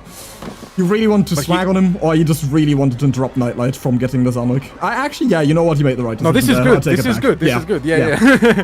No, this is fantastic. Now, we have info for everybody. Rocket goes second stage. Nightlight could potentially be getting tagged. We know where Dan is, and he doesn't really have a play available to him. He's been found again, and he's so far away. We still need to pop 2 more generators to be able to win this set for Invictus. And Nightlight... we need another hero chase. We need Dan to rotate without taking a tag and somehow getting slugged. But what is Dan doing? Is he doing a gen? We're letting Rocket die? To go to 4k2, which is not even a win? Oh. And Nightlight lasting around nothing. He's zoned, but he's lasting around nothing right now. Not for long. Has the balance landing to play. Actually, no, this pallet is actually still dropped, so never mind me. That's a mistake on my end. But are we gonna go 2v? What is Dan doing? What did I just watch? What is happening And you right wanna now? know what? You wanna know what? They wanted to skip this. I have a fun fact, yeah. Merged asked if they could forfeit the set and go Mastermind. And you know what? The same thing almost happened between X9 and Mercy when they played Cenobite, and then Merge forked on 3. He just did that with Artist. What? What a demon, man. I'm sorry. What a demon. Merged. I mean, I feel like we made many macro mistakes on Team Invictus' side. A lot of coordination and decision making did not go how they want, but Merged was just so dominant here. 4K3 on Invictus on Artist? Put that on your CV. Wow. After wanting to forfeit it as well, well, that's going to be the first set point for Mercy. They've just taken each other's sets as well, which is especially what we didn't expect ever. Because we saw Invictus having this great weakness on the Maya set, and this time around, I mean, Nightlight is typically expected to always win this set as well. So that is just absolutely bonkers that just happened. It's insane. And our next set would be the Mastermind on Call Tower. So let's go. Yeah, I mean, this is your big favorite, isn't it? I mean, we have. Indeed. I mean, I just want to give I just want to have a quick look at the replays as well before we continue into this set as well, because there was so much that happened during this game as well. That was pretty ridiculous. Yeah, and not only are we going to see the Mastermind, this also confirms that we're going to be seeing the Lich as well, which is another killer I very much enjoy. So, yeah. I'm very glad to see Mercy take this set. Very well deserved as well. Merged, incredible performance. But yeah, we can see, I mean, sharpshooter, absolute sniper on the Artist. Just, I don't know, I feel like every time a survivor was swarmed, they were then getting converted with a hit, or just not having good, I don't know, I feel like just bad chase locations overall this game. I don't know, just so many things went wrong here. So many things went wrong. Pedro not getting the best chases in the beginning, was able to last a bit in his tunnel out chase, but ended poorly. 2 survivors being around there. Then Rocket looked like he was bringing it back here with his absolute banger of a chase, but in the meantime, all we managed to get was a reset. We never really had any progress. We had to fight against the totems constantly, and yeah, I mean, only so much a chase can do for you. Yeah, there's so much that went wrong in this late game. I'm shocked that this happened, honestly. I'm missing the words for it to explain this. I mean, we also saw this late game. The overcommitment by Dan on his generator, then the inability to get Rocket off the hooks, but he also just died on his first hook immediately. And I mean, I already corrected myself earlier. I really need to take back what I said about, when I assumed that Merge just let go a free down in that scenario. So I'm really happy he decided to go for that 180 and then went to Nightlight, because he denied him that ammo. Maybe too aggressive on the crosses and just gave him too much info all the time. And then also the overcommitment here. I mean, it's really rough, right? Even if it's a perkless Artist, you're in a 3v1 very early on because they weren't able to get Pedro off this hook. But that's what we ended up with. Yeah, I mean, and wow. I honestly know this comes as a huge surprise for me. This is a big lack of coordination, very clearly visible, to Invictus in this last set. Very uncharacteristic to see. Unfortunately, it's something that has become slightly more common recently, and I'm not exactly sure for what reason that is the case. So yeah, I mean, they do have sets that they have played a lot more recently, and they are very confident on. Mastermind should be arguably one of their top sets, I would say. Chase, the roster on Invictus is absolutely insane. So we will see how they can deal with here. But then again, Merged clearly shows us that he has what it takes to compete with these top teams. Played incredible. I think he played really well on Shape as well. Played very, very well on Artist. And we know that he is an absolute machine on the Mastermind. So let's see what he has in store for us against arguably the best team when it comes to this killer. Very, very interesting. And I think I must say, though, my personal preference is from now on, we only have sets that I absolutely love. We have Mastermind, Lich, and Dredge. Shape and Artist, not my personal favorites, but from now on, I can really, really get hype and see some incredible plays going through. I've been hyped this entire time, especially when we see Merge playing like this. But yeah, even more excited now. Standard map here, CT1 Mastermind, no crazy maps, nothing out of the ordinary. So we will see what Merged can pull off. He is killing first, if I am not mistaken. So yes, a lot of expectations coming off on his back. The team must be hyping him up in the voice call, because now he needs to get. If we get a good If we get a good 4K here, then I think we might see a very, very rare Invictus set loss on Mastermind. It was pretty damn close last time around as well. I mean, if I remember correctly, Invictus did drop this set already previously when they played against Umbrella. Because then I think it was a comparison of 6 to 5 stages.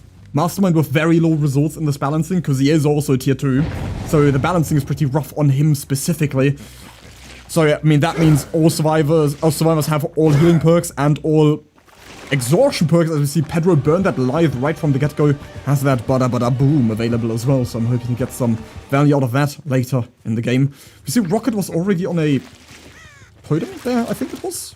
Was it a totem or was it a generator? Oh, it was a generator, in fact. Does have that head on here. Merch is gonna get his first kick. Did he have that eruption? He did, so yeah, that's just going to help him a good amount. Ever since eruption has become meta, I've readjusted my habit of just tapping every generator to 1%. Because I always feel like if every generator's at 1%, the killer is starting to get paranoid and can never know where I'm at. But yeah, I mean, now it's just gonna allow the killer to get eruption on every gen. Also, that was super unlucky by Daniel. Gets it over the vault. And then the grab right after, and a pain res in front of main, right in between. Never mind, he's not even going for it. In front of all the generators and main building. Opts to go for the non-Scourge Hook, however, and I'm pretty sure the pain res would have been pretty profitable for him, or pretty lucrative, considering we have Nightlight and Pedro on their own respective generators at 40%, so it would have done a good amount of damage, but still, he has it available for later in the game. Hopefully he will also have access to a Scourge at that later stage in the game. Also get a super early Anarchy onto Dan, and they're hoping that he is able to entertain him for quite a long time. But we don't even see him going for him. He's going for Rocket, wants individual status for pain res. He does indeed want that. Yeah, I'm very surprised that he didn't go for it. Maybe he expected a stack generator to pop, but that seems like such an advantageous hook position for Merst, who now rotates back towards Dan. After baiting it, is unable to get the vault, though. He needs to kick this wall, right? No, he doesn't. This is very risky what he's going for. He's just allowing Dan to play max distance main against him after changing his mind, but Dan is not even playing it. I feel like nothing is making sense right now. No, okay, this makes sense. It makes sense. We have Rocket on the head-on, so yeah, very, very natural. And now Dan can go back to playing the max distance main, but this is going to allow 2 generators to pop, and this is such a big time investment from Merst, who Rocket is staying around to help this chase, so not another gen being done at least, but Pedro's going to pop his own Nightlight already on a different gen, and not even getting the tag there allows Rocket to be here, has the finesse, not giving a tag yet again, blinding the Mastermind. I think at this point you might as well just go for Rocket, right? What is going on over there? We can see like Rocket trying some stuff. He's able to force the M1 as well, not even getting the infection. And yeah, you absolutely cannot commit to Dan anymore. He's all the way back at Shack, has 2 other survivors there. Look at that rapid heal coming in on Dan as well, while Rocket now is in this chase, has the Mace Tail to play around, kind of loses the 50, but is still able to get the vault in of the way. Rocket, does he have the pathing? Does he have the chase to survive this? Gets the stun onto Merst, allowing him to go all the way back to the main vault. Merst breaks. Do we leave again? Are we going to risk leaving and allowing more pressure from the survivors? Oh, I don't like this, Mathis. Merst is playing so risky right now, and he's had opportunities where he's made slight decision-making mistakes that have allowed Invictus to step back into it. Now Rocket is the only injured survivor. Nightlight being found over on the double windows, not the best tile, especially against the Mastermind. Merst, can he convert here? No, he cannot, and now able to Merst forced to go back. Has a good gen set up top to play for. Does not want to let them get any free progress on this as time goes on. Dan stealthing around this. How long can he last? But he gets found. But Merst is unable to pull the trigger. Wanting maybe the edge map throw, is not going to get it. Is he going to get the throw now? However, no, that's a slam. That's going to allow Dan to make it all the way to the jungle gym on by the Shack. And yeah, this needs to be a very fast chase for Merst to get his head back in the game. He's really lacking right now. 2 generators left, and there's 2 different generators with progress. Pedro comes in to take the hit, gets thrown for it, but now we go to the jungle gym and undoubtedly might even be able to make it all the way to the Shack. This is not the Merst we saw last game, Mathis. And I'm pretty sure they're also about to pop the 2 remaining generators. He should finally get the down onto Dan here, which would still be the pain res, because despite having hooked Dan previously, he never consumed a single pain resonance token. So he hopefully will be able to get some value off this perk now. If he Has the... Yeah, he does have the Scourge right on top of him. If anyone's curious about the add-ons as well, he is running Egg and Beetle. So there you go about that bit of information. I would have loved to see Teamwork Throwdown on Rocket. We've only seen Umbrella take advantage of this perk so far, which is whenever you blind or stun the killer, every survivor in your 10-meter radius gets the endurance status effect, which could have been really interesting to see on Dan, because that's also something where you have zero indication for as killer, and can never really expect it. It's not really like a Wig on Live Forever that you can sort of point your finger at and say, yeah, it's probably that. Because it's such an unlikely perk to use as well, the Teamwork Throwdown. We've only seen Umbrella use it against Invictus as well in that first round of the higher bracket, if anyone remembers. It's already been years ago. Well, no, it was in week 1 and this is week 4. But yeah, still, this is starting to look really grim for Merge because he's only got hook progress on Dan. 1 generator remaining. They haven't really got much pressure right now, but it's still a 4v1. Haven't enforced a 3v1, haven't got anyone out of the trail just yet, so this is near impossible to defend as a killer at this stage in the game, I would like to claim. Because even with that pain res, eruption, etc., you have to get super quick downs, and Invictus are just not gonna allow you to do so. Maybe he gets the 2-tap onto Nightlight thanks to Beetle, thanks to being thrown against the hook, but Nightlight should be able to get to the pallet, despite Merch having gained control of it. Oh, he sidesteps it! Oh, that may have just been the nail in the coffin. That might have been, and you absolutely cannot go for Dan anymore. They might even set Dan to be altruistic here because they do not care about the 3v1 whatsoever. They do have the progress, and we now are in the name of getting more stages on the board. Do we get this onto Nightlight? Oh, great prediction from Mersh to know no eruption the juke is coming. No eruption call out also, but we have this top mid pain res. We do, and he's finally taking advantage of it. Yeah, a bit late now, but we're gonna get the extra stage, and now we need to keep hunting for freshes. I think this gen, we can put Pop Eruption onto it, but it's gonna pop in the 4v1. It's not possible to stop one of these generators from popping. We find Pedro again. We do pop that Pop Eruption on it. Pedro saves the life for now. Merged, waited out for that eruption. Nightlight has been unhooked in the meantime. The reset can come between Nightlight and Rocket on the bottom side of the map, and that'll be absolutely fine. Merged trying a bit of a fruitless hug tick there that wouldn't really do anything for him.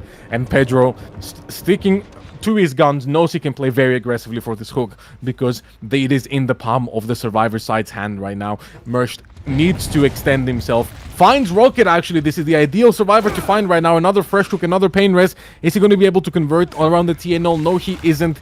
That egg value not quite enough. And now, yeah, Rocket can keep playing this. Almost fully infected. I don't think we're going to quite get to that point. Is Mersh going to be able to convert before then?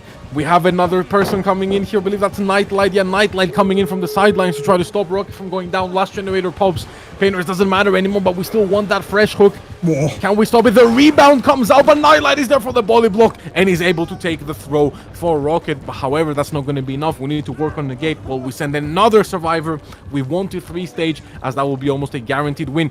And what was Mersh doing back there all this time? What was he waiting for? Was he trying to pressure somebody? No. Instead, he finds Pedro, throws him edge map. Does Pedro have this failure palette here? Yes, he does. But it's not about whether Pedro can last. It's about whether he can be escorted to the hatch or the gate. We find Nightlight again. But why? Why are we doing all this? Why did we not go for Pedro whatsoever? Now it's too late. No. I'm so confused in some ways about the decision making behind Mersh's ideas right now. Rocket running all the way somewhere to help. We just now are getting on the gate. Pedro has the shack available to him. Not a single chase has been taken bottom so far. Great juke. Has the shack pallet. Doesn't drop it just yet. Wants to take his life all the way around. Very dangerous spot to be against the Mastermind. Great patience from Pedro. Look at the double back from Mersh. Can this pay off? Will he vault the window? Will he go for the corner? He vaults the window, but that should be enough time for Pedro to get all the way to the pallet. Can we get out? No, he baits him and he actually vaults the gate. He's right here. Look at the moves. Faker. He's coming out.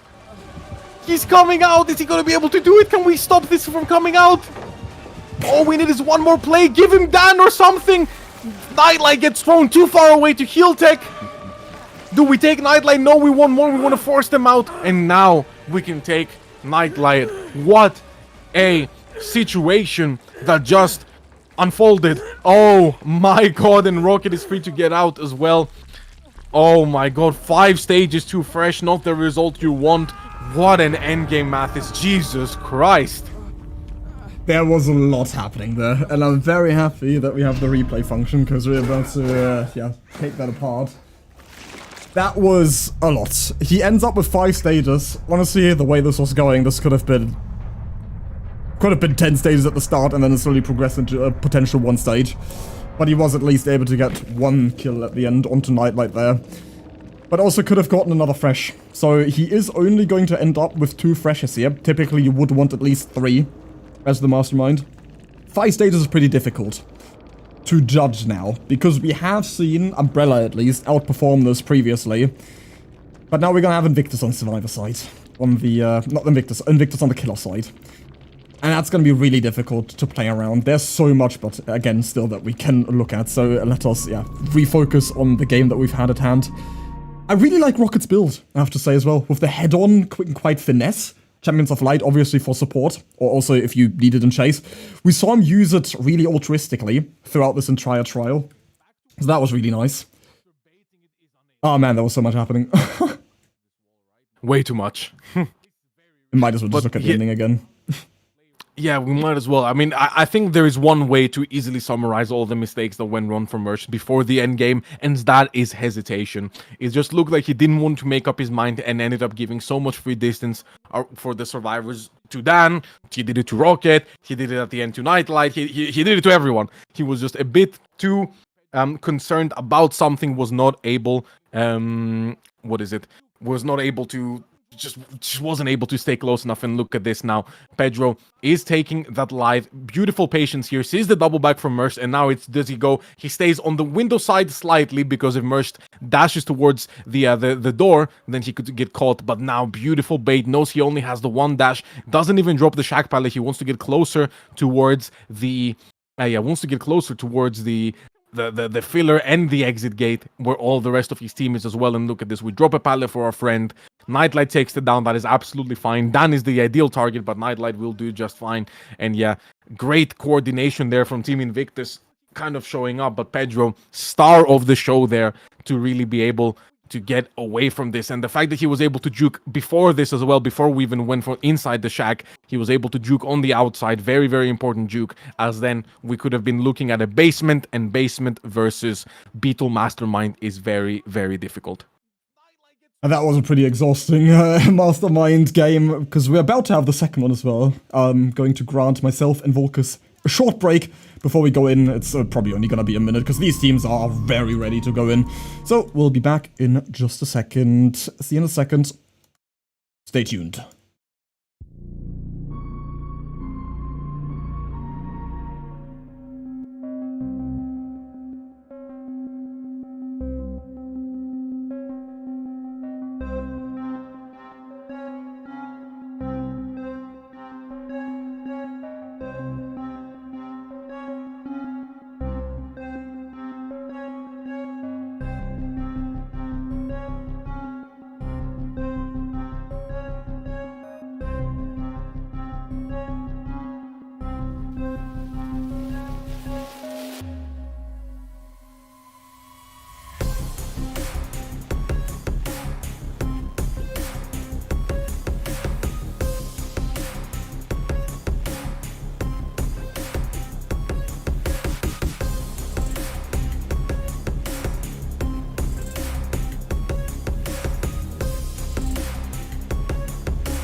Alright everybody, and we are back with now Pedro on his signature pick. Mastermind on the Cold Tower 1. We're seeing the exact same add-ons as in the previous game. Once again, the Egg and the Beetle to help with potential 2-taps. And we did kind of almost see that with Nightlight in the previous game when he was thrown against the hook next to main, if anyone still remembers that play exactly. Yeah, 5 stages, Volkuz. That's not really the greatest win condition, is it? No, for certainly not. I believe that Pedro should have this in the bag, but then again, I've said this already in this matchup here today, but I've been surprised before, so I might be surprised again. Vobo again, the first chase. We've got it out for Vobo. Poor Vobo, man. He's gotten everything. He's already used his sprint burst, so no exhaustion here to help him in this chase. Only has the bad 4 lane to play around. Tries to send it a little bit. Is he going to get value? Yeah, actually, Pedro pulls down the power, but he gets caught off guard. Is he going to get thrown? Doesn't have enough distance to get thrown. Gonna make it all the way to the shack now. Pedro will be able to pull up the power and vault this pallet, actually. If you vault this pallet, you cannot make it back to the window. You can't make it back to the window, Vobo. Unfortunately. Did not expect that. Could have tried to play for a stun, I suppose, but that would have been risky also. So Vobo gonna be going down right now. We're not going to go for the basement. We surely want to try to play around a Scourge Hook. We do have one. Pain Resonance going to be hitting that stacked generator. We see, does it pop in time? I don't know. I don't think it does. No, it doesn't. And it looks like we're not going to try to stack it. The hook is too close. 2 dashes from the Mastermind will for sure bring him close enough to pressure. So unfortunately, we do have to abandon that. We definitely wanted the first gen to pop for that chase. And that not being the case will be treacherous for our survivor side, as Pedro now has free reign. He knows that gen is regressing, or at least hasn't had that much progress on it. He has a gen set up to play on both sides of the map, actually, so this is absolutely fine. It's all up in the hands of Mercy right now, not able to get Bandit on that conversion around this filler pallet.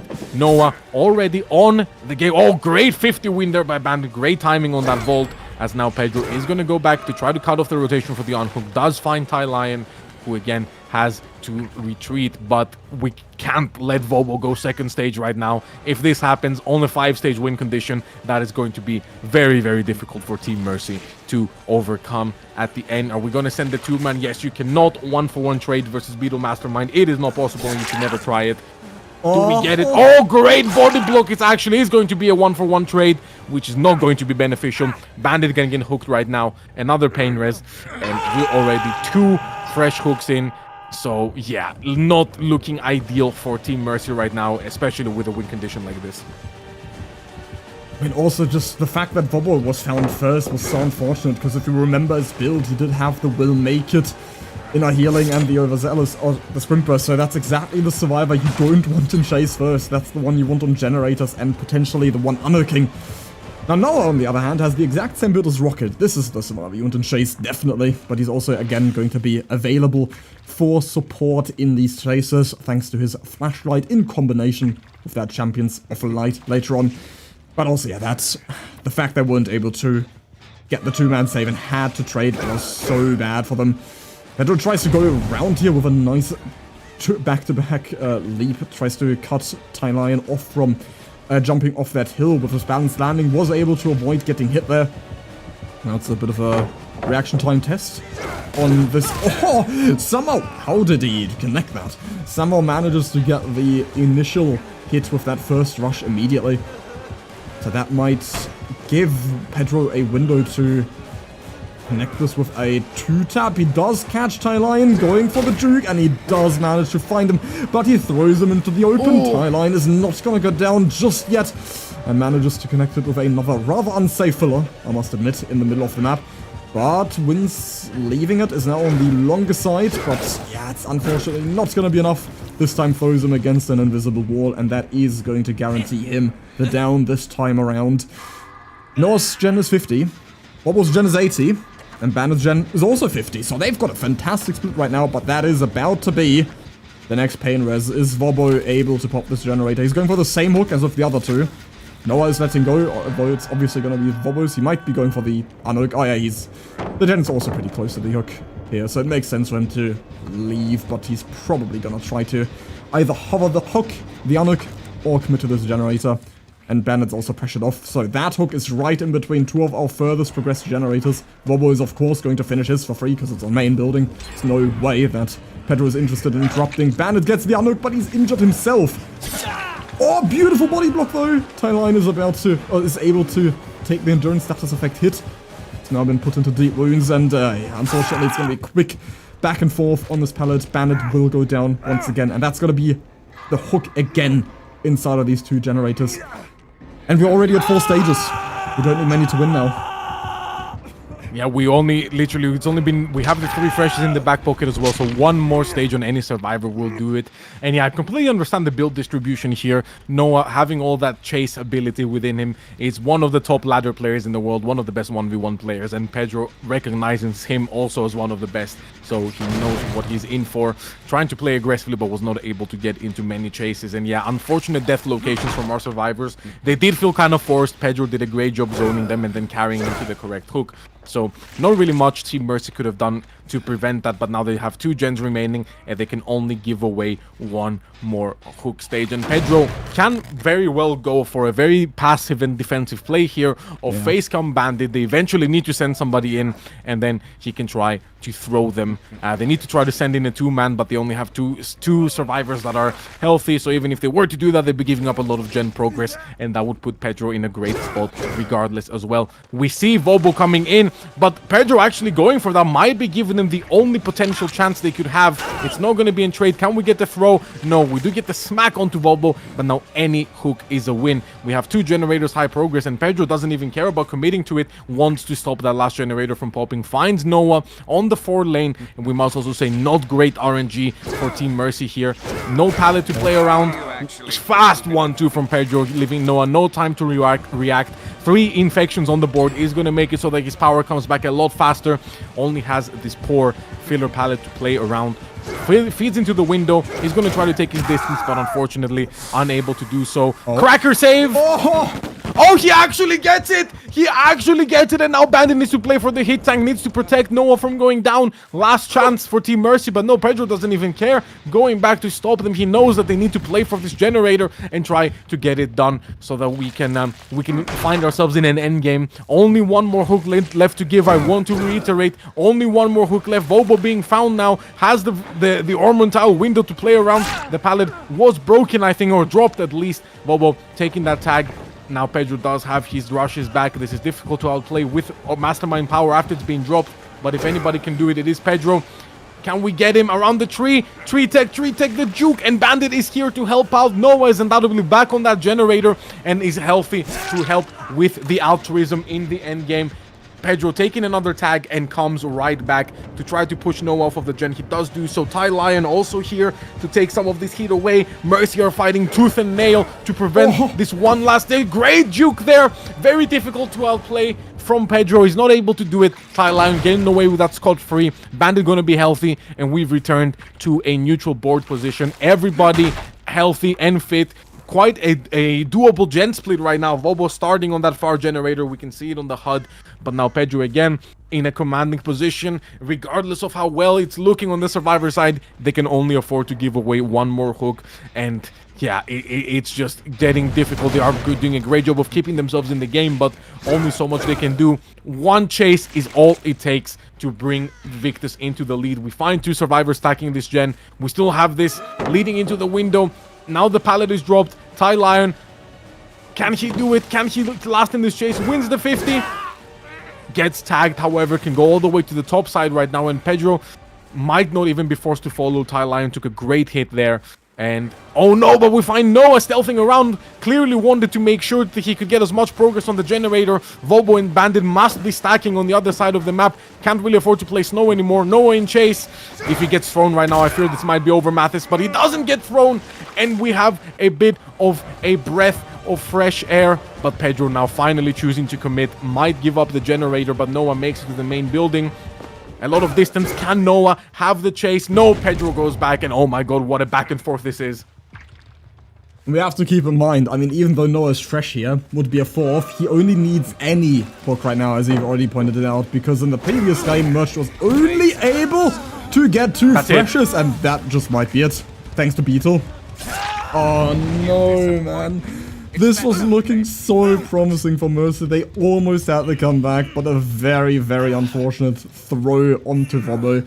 Throws a Medge Map, and yeah, I mean, with Beetle, you're just gonna be able to 2-tap practically every single time. Only Bandit would have been able to take the hit in that case. They caught the generator now, unfortunate timing. Only Bandit would have been able to take the hit there, but he would have had to have at least 4 blinks stolen from the nurse, but yeah, I mean, not available, unfortunately. And even then, it would have been pretty difficult to take the hit regardless. They're still trying to play for the best possible result here, because 5 stages would still send a pretty promising message, because this is still Invictus's pick, and if this came down to just the fresh stage difference, 5 to 5 stages back to back, that would be ridiculously well played by Mercy still, considering that this is home turf for Invictus right now, as it is their pick. But I mean, we know how powerful Merch is on this killer as well. They're trying the absolute hardest now to escort Noah out of this gate, because he is still the free stage. They might just try to go for the heals here, but we have to keep in mind, Noah and Tyline are also fully infected by Ouroboros, which would mean that, yeah, they just get one-shot by the power. That, yeah, I mean, Pedro just channels his inner coup de grace and gets the down onto Vobo there. Does Bandit manage to take the hit? He does, but gets thrown into the map. But yeah, he manages to escape. But now Pedro's probably just gonna try to play around. They're trying to throw him in anyway, but yeah, he's already made it out. He needs to throw him back into the map, but this is gonna be really difficult timing. And he might just hold him hostage. Oh, and Mercy are clearly so capable on the survivor side here. You can see it so well, and it just makes me think back to what if Mercy could have capitalized off of his amazing early Vobo's game. gonna call. If Vobo is indeed coming here, but yeah, I mean, win condition already, man. Look at Vobo. He's been dying every single trial so far. Maybe this time he can make it out. Maybe, just maybe. Bandit is look at the filthy sandbagger is alerting the killer to his teammate's position. How dare he? But Pedro has had enough of this standoff, and now that is going to be the out. Vobo probably going to get Mori here as we speak. We're trying to Mori him. There we go. Finally comes out, and that is going to be Invictus going up 2-1 in this match here today, and officially on match point, which means that if they win the next Lich set, which is going to be coming up soon, then they will be winning the best of 5 here today. But what an incredible effort from Mercy. I really want to point it out that is just so difficult to do against a killer like Pedro on his main killer. To be so close to actually getting the 5-stage win con was incredible. So well played, but as I said, just makes me think back to what would have happened if Mercy could have had his snowball, his well-deserved snowball in his killer side early game. Oh, this was so close. I mean, it looked like a fantastic back and forth. It's unfortunate that Pedro was able to get that third fresh so early and then tied on the stages, so that was the win for him, because that was really damn close in the end game. When we have the opportunity to look at some of these moments here one more time, there was so much happening in this game. I mean, especially that end game was so entertaining. It just keeps getting better and better when these teams face each other. They've given us some top tier, some top tier, some high octane. Exactly, high octane, entertaining gameplay. And yeah, chases were going very well as Pedro is very strong in the chase, but our survivors are doing a great job. Noah did a great job juking all around, all over the place, and ended up not even giving the fresh hook. I mean, it was clear they wanted Noah in chase from the beginning, because Noah is, I think they would admit it themselves, probably their best player. But look at this, yeah, gets the body block out, the wispy take as we called it back in the day. But yeah, oh, yeah. He's able to. Yeah, Wispy. Remember back in the day when Wispy first started doing that, and everybody was getting was calling him out for what the hell are we supposed to do about this? But yeah, Bandit ended up getting traded, and that was just the beginning of the end there. If they were able to get that 2-man, it would have been huge.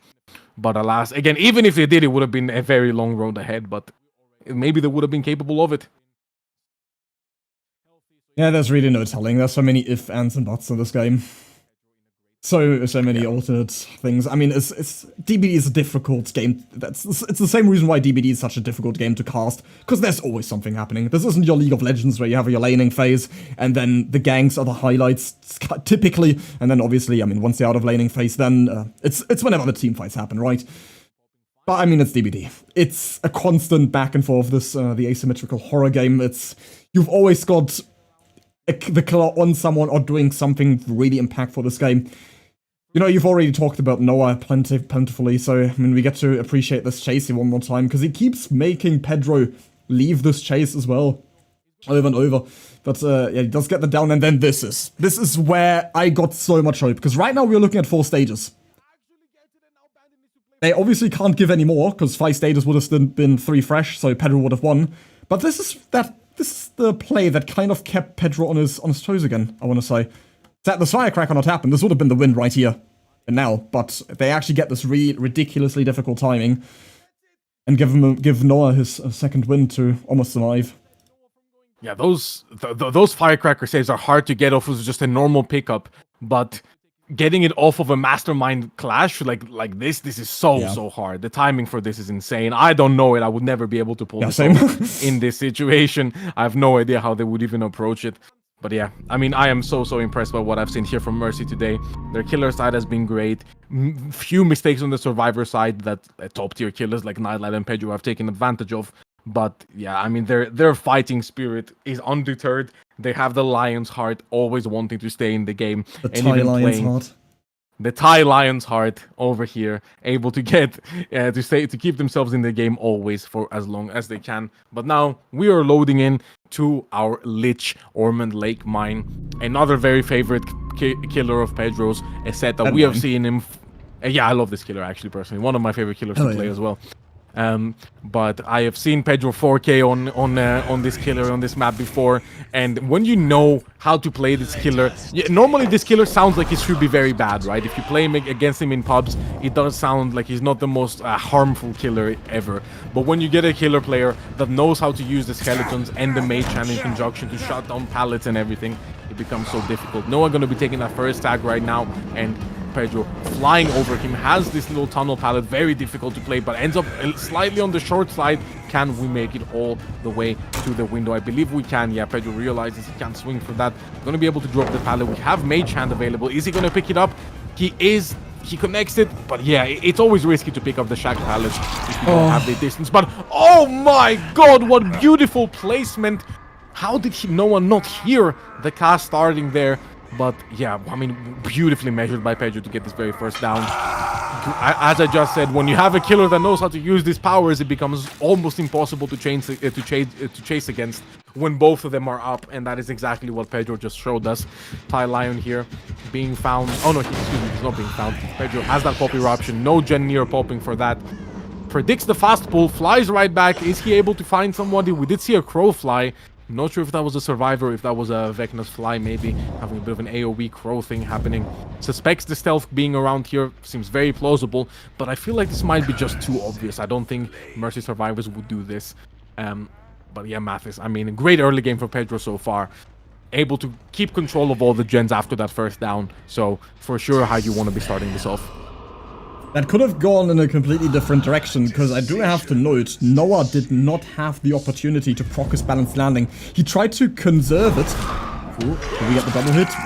We don't even get one hit. Huh? What? That went straight through Thai line. That was ridiculously lucky. And, I mean, sure. He decided to conserve his balanced landing there earlier, tried to loop Shack for a bit, and only then go back to that hill, but he ended up getting demolished on the window, thanks to the scores, and I mean, Thailand should not be able to survive this for much longer.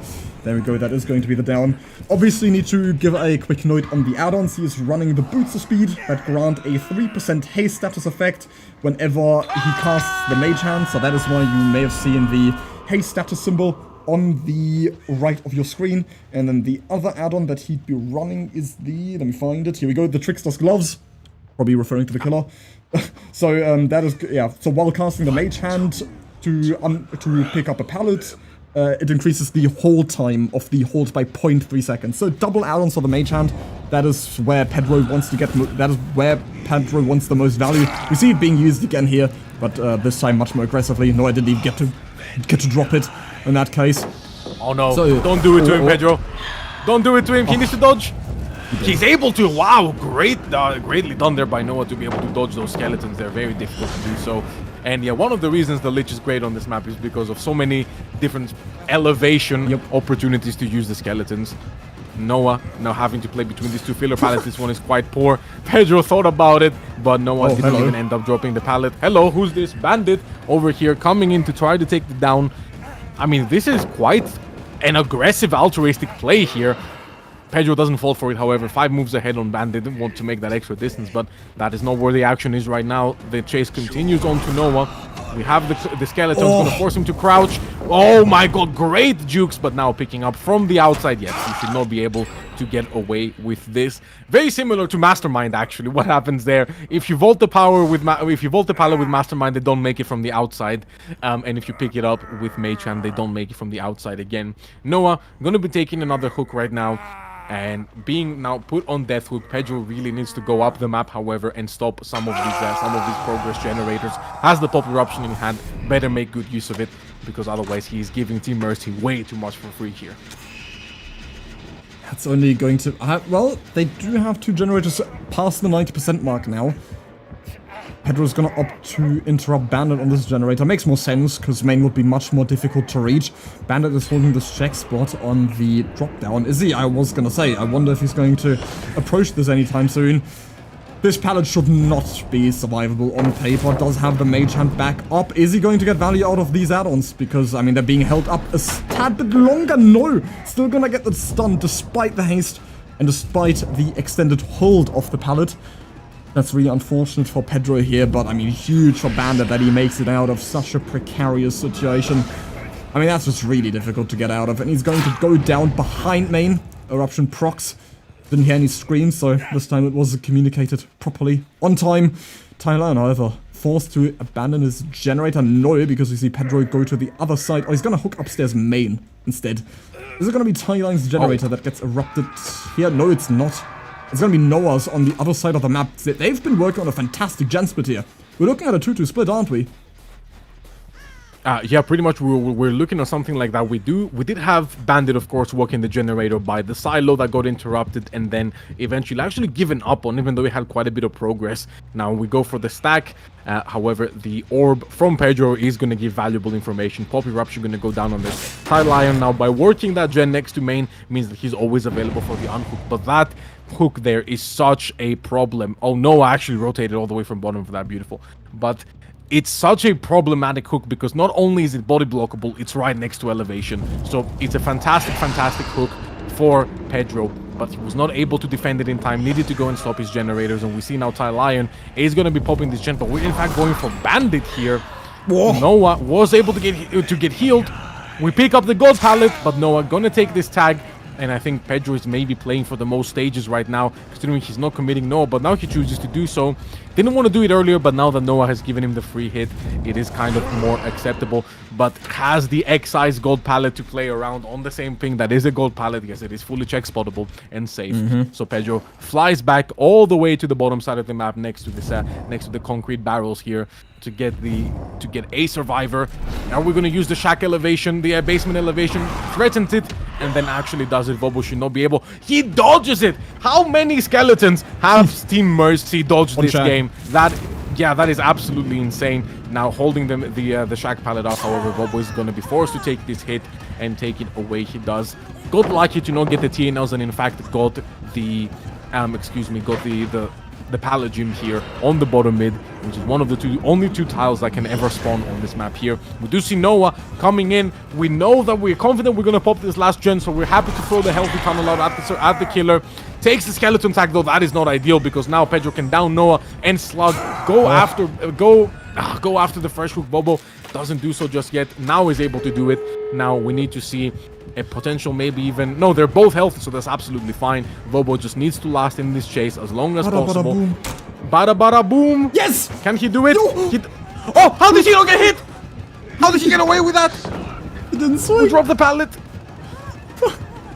That's ridiculous. Insane. I mean, he didn't swing there, right? He's gonna try to use the scolds one more time, but yeah, unfortunately, Bobo does not have... I used the firecracker way too late as well. Doesn't have the pallet on the pallet gym anymore. The bada bada boom value would have been incredible. But yeah, unfortunately, it's not gonna work out because, yeah, Pedro didn't have a reason to vault one more time. But I mean, the hook status we've got right now, or we're looking at right now, is kind of incredible. If Volkuz ends up dying on this hook, it would be 7. Which is on the lower end of status that we've experienced so far, but right in that range where the balancing is supposed to put it. I mean, I'm pretty sure they should... It's always based on hook position, right? Especially in this end game and how far away it is from that exit gate. Because Lich has so many means to interrupt a potential late game save. It's kind of where killers like him pop off, especially kind of like Legion. Because it's so difficult to save against these killers since he can always catch up and interrupt. The balanced landing is That is a huge miscalculation by Pedro. The balanced landing completely denying the scores there. He used them way too aggressively there. I was gonna say this is a great hook position for Pedro because exactly those skulls can be used. How is he not being body blocked by Bandit right now? What is going on with the Lich? But is able to get the hit onto him. Bandit and Volbo equally as good targets. It's not gonna have skulls right now. But yeah, Ty, Lion, and Noah both being here. Wait, what? No, it's not enough. It's not enough. It doesn't matter. It's not enough. That is going to be 5-4. Crazy. Wow. Only 5 stages for Pedro's Lich? Not what I expected to see. Our survivors do have a lot of perks to play with, but not even that many exhaustions to help them in chase. I just feel like it comes down to Pedro's skulls missing so often. I don't know how they were able to get juked so many times. I don't understand how they didn't even hit at the end there. Even through the balanced landing, maybe we could have had something happen. But, I mean, yeah, Pedro cannot be happy about that whatsoever. And Invictus do have a tall task ahead of them. If they win this, they win the best of 5. But if Mercy wins this, we're going to be going to final game match point Dredge. Which is, again, with Invictus's coordination not being the best lately, might be a problem. Yeah, but the map. We're on Hawkins, right? No. Are we? No? Oh no, we're Forgotten Ruins Dredge. Oh yeah, I was hoping we didn't have to talk about this, and we still don't. We still don't have to talk about it. We'll see. I mean, yeah, the whole point of that is to take the teams out of their comfort zone to do something completely different and see how they perform on a map that they've probably never scrimmed in their life before. Especially, I mean, with Dredge especially, because, I mean, in 9 out of 10 cases, it's midwich, right? Noah had such a good chase early game here, denied Pedro so much. I mean, we saw him dodge the squad so many times until he finally gets down by them around the corner here. And that was really unfortunate. One crouch would have separated him, especially because he still had the balanced landing available, right? That he decides to conserve right here. Doesn't go for the balanced landing, heads to Shack instead, comfortably makes this vault. And then doesn't make it around another time because he's, interrupted by the squads, as we already saw before.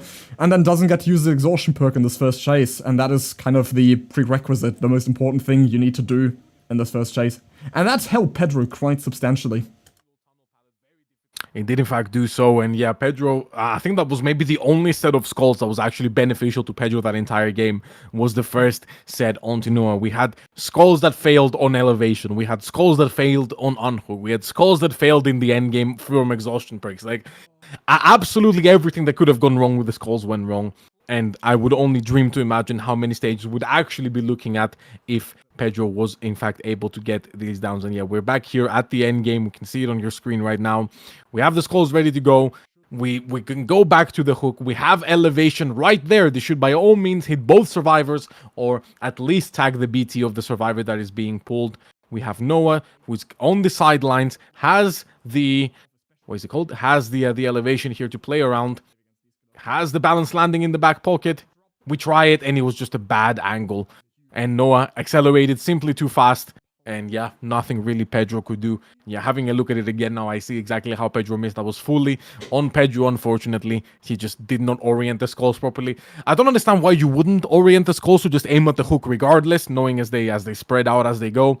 But alas, a miscalculation and a costly one at that. Only 5 stages. So 6 stages for fresh win con, or 7, or 6 stages of any sort win condition for our killer here. Who is it going to be merged? I don't believe I've ever seen merged on Lich. I think this might simply be the first time I see it. But with everything he's shown us here today, I am very, very confident that he is capable of pulling out a great performance here. Doesn't need anything crazy. This is not an easy win condition by any means, especially on Invictus, but it is for sure not impossible. He's definitely comfortable with this map, right? Because the main thing I associate Merch with is a certain other killer that is also played on this map. That would be the Ghoul, because my team made first-hand experience when we got 4K fought by him on this map. So I mean, there's definitely some home ground advantage in this scenario, isn't there? Yeah, I mean, no, this map is one of the most knowledge-requiring maps, I feel, in the game. And Ghoul being a very mechanical killer that really benefits from knowing that map well, I can only imagine Mercht has an excellent idea. And as we say, yeah, Mastermind and Ghoul are for sure the two killers that pop to mind when you say the name Mercht. And now he has to do the same on the Lich, but again, as we said, he's going to know where the elevation spots are, and hopefully he knows how to use this killer's kit effectively. But when you're such high-level player, I don't imagine that this is a relatively simple killer to learn how to play around. You don't have to do any of the fancy spancing stuff. You don't have to do anything like that if you don't know it. You should be able to get by with just what is available to you. And the totems once more. Now we have Ruin, Undying, Devour Hope, and Pentimento, which could definitely come back to bite Merst. We also seem to have a new spectator bug I've never seen before, which is just the Lich not existing. This is a new one. Hopefully it resolves itself as the game goes on. Is this going to be enough to get the tag onto Spitz? Yes, it is. It does know about the Spanceling, in fact, and uses it immediately. Spitz now being found on the... Oh, what? Misplay from Spitz to miss the window. Hesitated for a bit too long, but Merst... Oh, Spitz needs to dodge now, and he's able to do so again. Great play from Spitz in the end, made up for his own mistake, and ends up on this pallet. This is a very safe pallet for the survivors. Do not let it fool you. It doesn't look that long, but it absolutely is. Pedro going to try to come in to take the body block, maybe even a Metal of Man or something of the sort. No, he taps the fly. If you tap the fly, you can ignore body blocks. This is... Yeah, I feel like they should know about this, and the fly should definitely be on cooldown if it was even used. I don't even remember. But yeah, first down, going to be coming out on Spitz. 50% on a generator, but a mid-map hook here, especially if this is Pain Res, is going to be very, very detrimental. We don't see a Pain Res coming through because Pain Res is not in his loadout. I forgot about that. So yeah, definitely not possible. First Pentimento coming out. And yeah, I mean, Invictus just now has to deal with an absurd hook position next to a Pentimento. We try to use the skulls very aggressively there, but that is risky because now we don't have them for the unhook, and maybe Invictus can take advantage of that. But on the other hand, there is also the school of thought of get as much gen pressure as you can for now, or try to get these totems out of the way first. Again, the quick note on the add-on, we are once again seeing the Trickster's Glove, but the other add-on is different this time. We've got the Staff of Withering, used by Merge, which is the Exhaustion add-on for the Dispelling Sphere, sorry. So that's 30 seconds as well, so that is a pretty seismic amount, especially if you're trying to go for the unhook, or if you're in any position where you can't really dodge it. So the callouts have to be precise more than ever in this trial. We are forced into such an annoying position again here for Invictus as well. They have to go for this two-man save in the middle of the map. They are going to deny this Devour stack at least.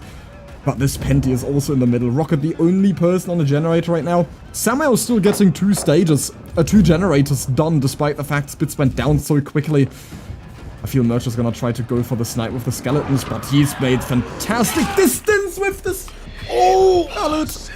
He gets it! You cursed him, Mathis! You cursed him! Spitz was not able to dodge. The skeletons did not come into view in time, and that's going to be Spitz going on to second stage. 4 generators still remaining. Closer to 2, but still 4 nonetheless. And now we do have somebody here. Do we take the hit? Is he out with this hit? I believe he is. He is! Spitz wiggles off and now has the jungle gym to play. The pre-drop as well with 5 moves ahead. Can make it over to the other gold pallet by the silo. Can be outplayed by Mage Hand and Skulls. No Skulls. Only Mage Hand available. Fakes it. Spitz doesn't fall for it though. But he should be dead here. Yeah, he's going to be taking this down now. No, you can't do that anymore. That's not been in the game for a long time. So, yeah. Spitz getting picked up again in second stage, but buying crucial time to get that... to get the gen out of the way, maybe even some pressure on these Hex Totems. Probably a good 15 seconds that Rocket just delayed them by taking that, but it would also take another 14 seconds to get him back healed up.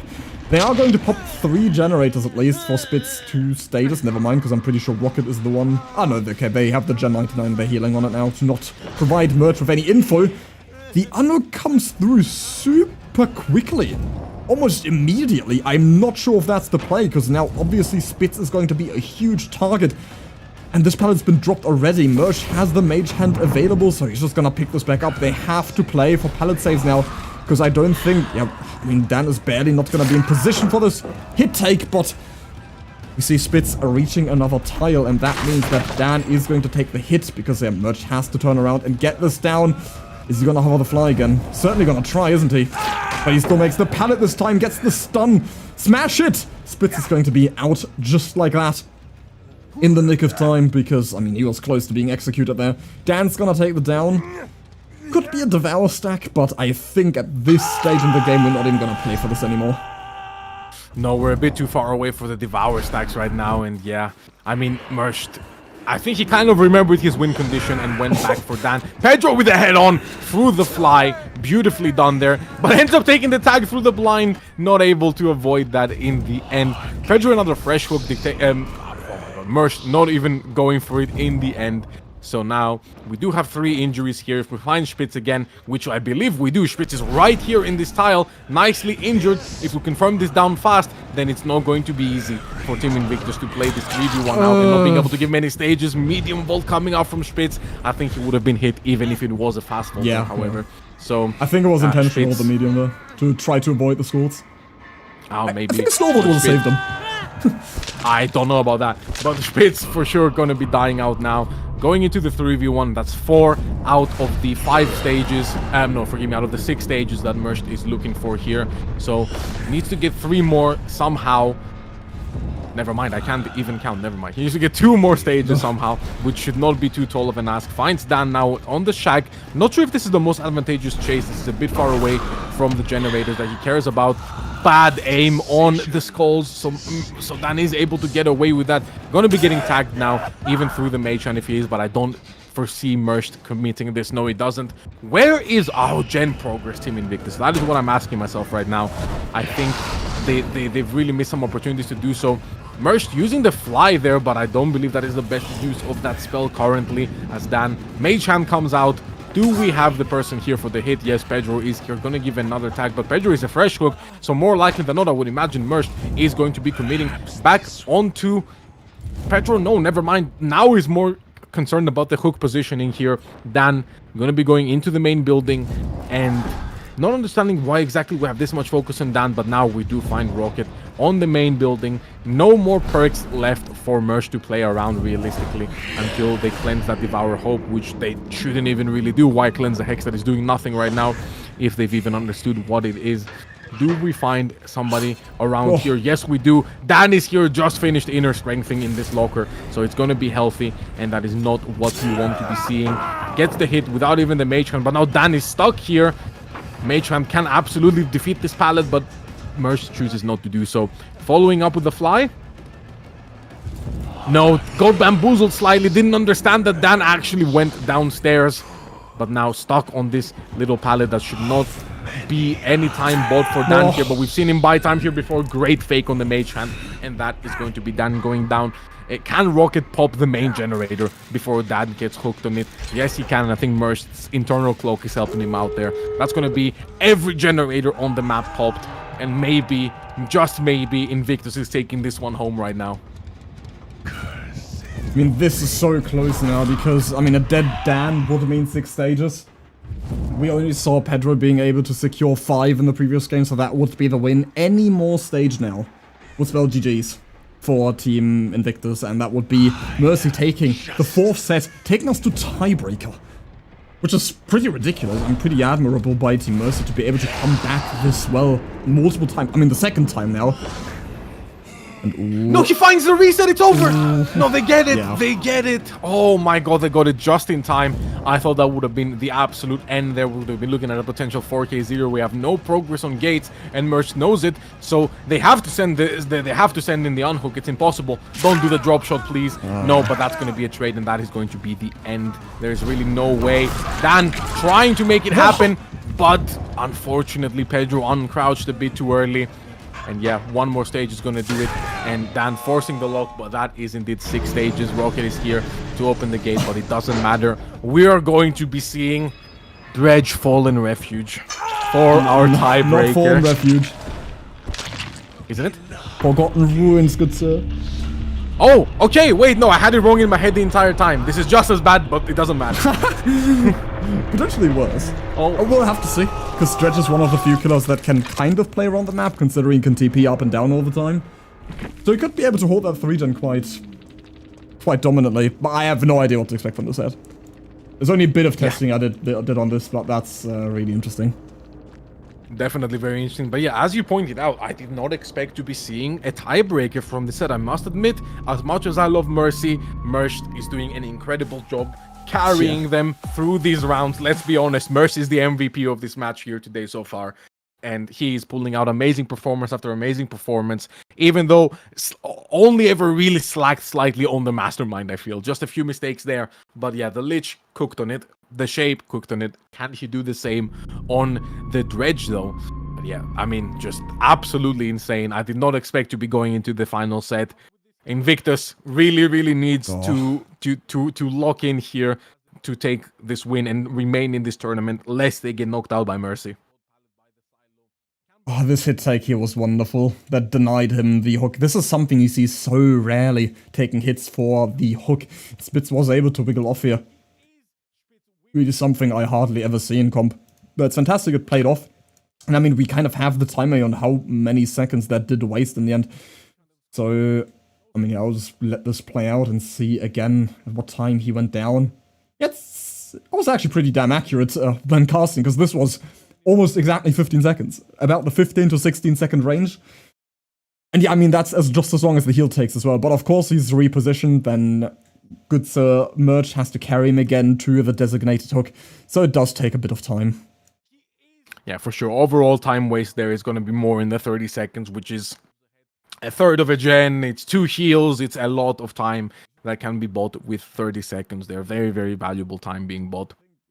As you say, it's a play that doesn't happen very often anymore, simply because you're really not in the situation where you will be out for the hit, and 2 hits is usually too many to give, simply because then all you've done is really just spend more time resetting those 2 hits, and especially usually comes out in the 3v1 or something of the sort, or for the tunnel out. So for sure, you do not want to risk going into the 3v1 with 2 extra injuries if you can avoid it. But yeah, overall, I think, yeah, very well played. Invictus tried their hardest, but at the end, that trade, not like the reset being found, is just so detrimental. Because if you could have tried to open a gate, maybe send the 2-man, do something, maybe there was a universe in which it would have worked out. But yeah, Merged, too aware, finding that reset, incredible game sense there. And we are going to take a quick break before we go into this final set to mentally reset for what we are about to witness. So stay tuned, we'll be back in, I think, less than half a minute, because the team's already ready. So, see ya in just a second.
Alright everybody, and what a sight to behold. We have the Dredge on Forgotten Ruins. I think this is a first in comp.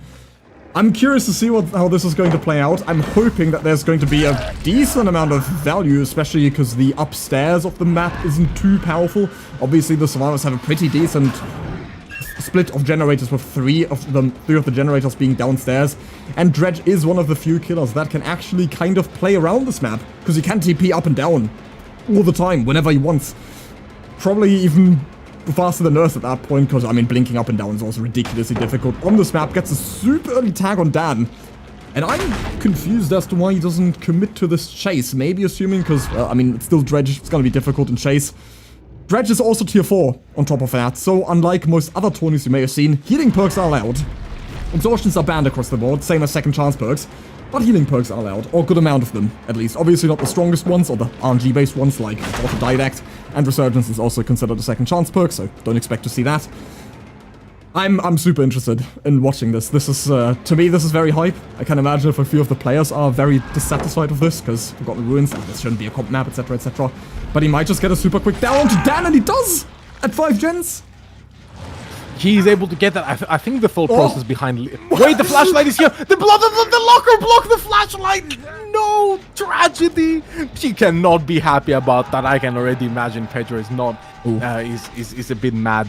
Alright, one of the downstairs generators popping, but yes, I think the reason why we took the tag onto Dan was one, for the extra Nightfall charge, and because rotations are naturally going to be taking a bit longer on this map, I feel some more corrupt value on the top side generators. But now Dan has been pulled off the hook, but this is going to play, the game plan is going to be the same as Dredge mid, which, especially since this is a 2-tiered map, so we're going to be seeing the fastest possible tunnel out onto Dan. This filler pallet is absolutely insane. You cannot outplay this. There is no way.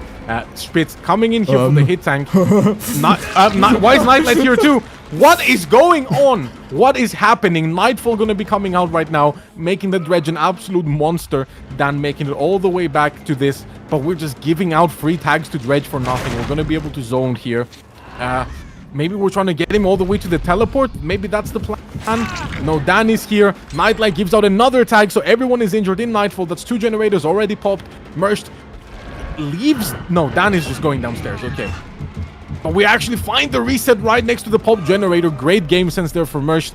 Gonna maybe take it down onto Spitz. And if I'm not wrong, this is a position where if you get this down, no, Spitz. If he was able to get this down, maybe then we could have started slugging a little bit. But for now, that's not going to be the case. Is that Dan? No, that is going to be Pedro again in chase. Oh man, forgive me. What?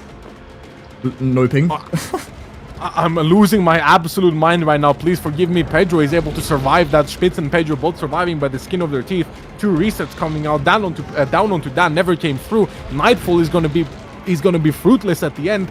Pedro playing the S-style beautifully, and with the filler pallet connected, drops this. Now in a very, very big 50-50 situation, though. Can the Remnant even help you here? Yes, it can, apparently. Wait, no, it can't. Finally, Pedro is going to be going down, but we gave up so much pressure just for a fresh hook onto Pedro right now.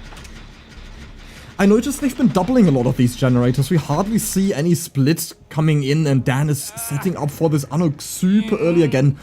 I appreciate that we finally see some good map knowledge by Team Invictus here, because we did see Spitz solo a downstairs generator at the start of the game. Because all you need to do on this map is do 1 generator downstairs, and then you don't have to worry about that entire area at all anymore. Because there's always a guaranteed 3 generators that spawn right there.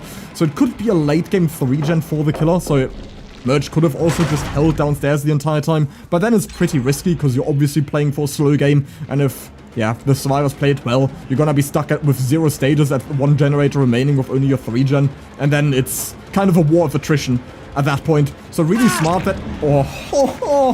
our survivors pop just 1 and then have shifted their attention. What's that? Not indecisively? No, wrong word.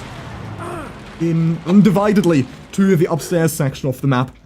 So yeah, this is because I'm obviously in my head immediately comparing this to the last time we saw this map, because we have seen it once before with Doctor, with with also Mercy playing against Petroleum, where Merged for Mercy was able to shut down that lower half of the map entirely after Jaden donated him a hook at the start of the trial.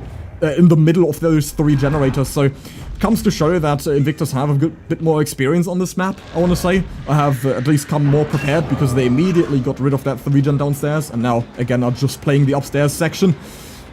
We're looking at 2 stages right now. It's definitely going to be difficult to get more, because however, so many resources have been burnt now. not many pallets to play around. Really nice mind game here onto Spitz. Doesn't... How did he hit that? Somehow Merged with the extendo lunge. How did he get that? Yeah, it's the coup de grace again. That you just channeled sometimes. Yep, he did in fact have that coup de grace ready to go. Spitz now going to be going down and in the basement. Yeah, and it really feels like Invictus are more prepared for this than other teams we've seen. Maybe they did witness the last games that we've played here and we're like, yeah, now we're not going to be falling for that. So it almost feels like they've screamed it now. Merged farming that last little bit of Nightfall until it procs. And now checking, there's actually nobody here, but he's going to be able to teleport right back. Yeah, that is just so nasty. Being able to teleport back immediately.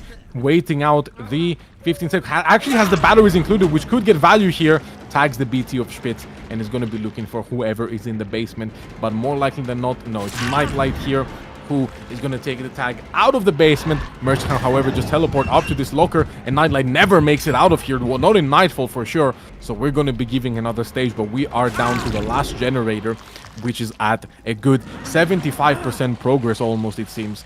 Maybe 70. Maybe getting stacked between Pedro and Dan right now. Nightlight taking another hook. And yeah, I mean, we had a slight opportunity to tunnel out, especially after all of that altruism. Blast Mine gonna be taking precious seconds off of Merch's sanity, as now he has to work on getting back to this. Don't get grabbed out of a locker, thank Christ. And now Pedro is able to in fact get the save on to Nightlight. Oh yeah, I mean, he wouldn't have been able to get grabbed there. Those would have been blocked. Oh my god, we get another tag onto Pedro, but now we're playing for as many stages as possible, I feel. Going all the way back to Dan now, who we know this is the generator with the most progress. It does warrant the question of how long can Dan last here, though he's only on the edge map. Takes the tag. Does he teleport downstairs? And if he does so, can Merch follow up, or is he content not to? Looks like Invictus are kind of playing the slower game. We want to at least heal out the tunnel out. The tunnel out Nightlight, as we do respect and we do know what Dredge can do in the 3v1 when given the right chance. Full resets coming out, so even if Dan goes down, it's not enough. Dan slightly getting mind game. He still has his pallet to play with here that I assume he reaches. But this is going to be a Remnant 50. Oh, Demon Merch just swings through it like a madman. Does not give a damn, not a care in the world. So now another stage onto Dan. Is it going to be a pain result? Was Dan hooked before, and we have already seen that this is the most lethal hook on the entire game apparently. And Nightlight right on top of it though. Do we want to just insta get the trade? No, we try to bolt out. Not quite sure what Nightlight is here and what he is doing. We have to pop the gen for this, right? No, we don't even get to do it. Misplay by Invictus for sure to have Nightlight there when not actually get the unhook. Nightlight is going to be getting it now behind the scenes, but Spitz being found, and we're just giving stages for nothing, it feels like, Mathis. I mean, look at the timing as well. He barely just interrupted Spitz and gets the free tag on top of that, thanks to, yeah, Spitz not dropping that pallet edge map.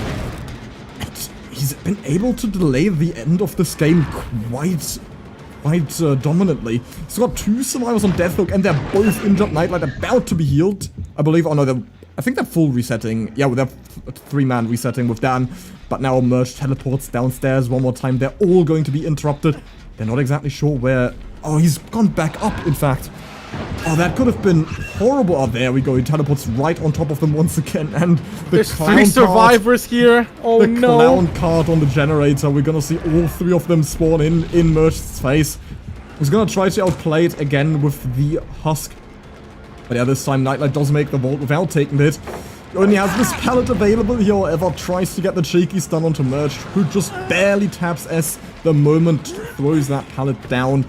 And that is a kill at 1 generator remaining. Now, you did mention Dredge becomes impossibly difficult to play against in a 3v1, but this isn't Midwich, and we have healing perks allowed, so I would hope that our survivors will be able to get status out of the game here. I would still expect so, yes, but it is definitely not easy, especially if we keep getting free tags like this.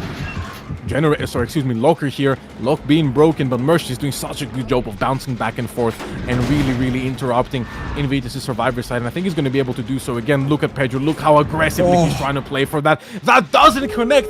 Out of everything that has connected in this game, that's the one that doesn't hit. I am shaken. And Spitz now trying to get healed by Dan, but we're not really in time for that. Merch is going to be coming back, wants to get either Pedro on Spitz here, and Spitz being injured definitely does not help previous case. Dan is here for the altruistic play. Spitz was gonna make it all the way to the teleport, but now Dan is injured too. And Mersh commits and they don't actually have time to hop in the teleport. Where is Mersh going now? He's trying to cut them off around this, but this is just a major distance holder. Just TR reading will get you out of this situation. Everyone is injured, no one available to take hit tanks. I guess we just send Dan to be sacrificed. Forgive me. We send Dan to be sacrificed, and that's all that we can do. But that teleport was just a bit too far. No, we still get Dan. We still get Dan. For a total of 8 stages for Fresh. Way more than I expected for Dredge on this map, but wow. I mean, Merged has done a fantastic job. Just wait, the resets are coming through. Wait, it's not over. If Dan is able to last for a little bit longer, then we can send in the altruism. But Dan is making it, it's going way too far from the gate. And that is going to be all they wrote for Dan. 8 stages for Fresh, gonna be our final result here.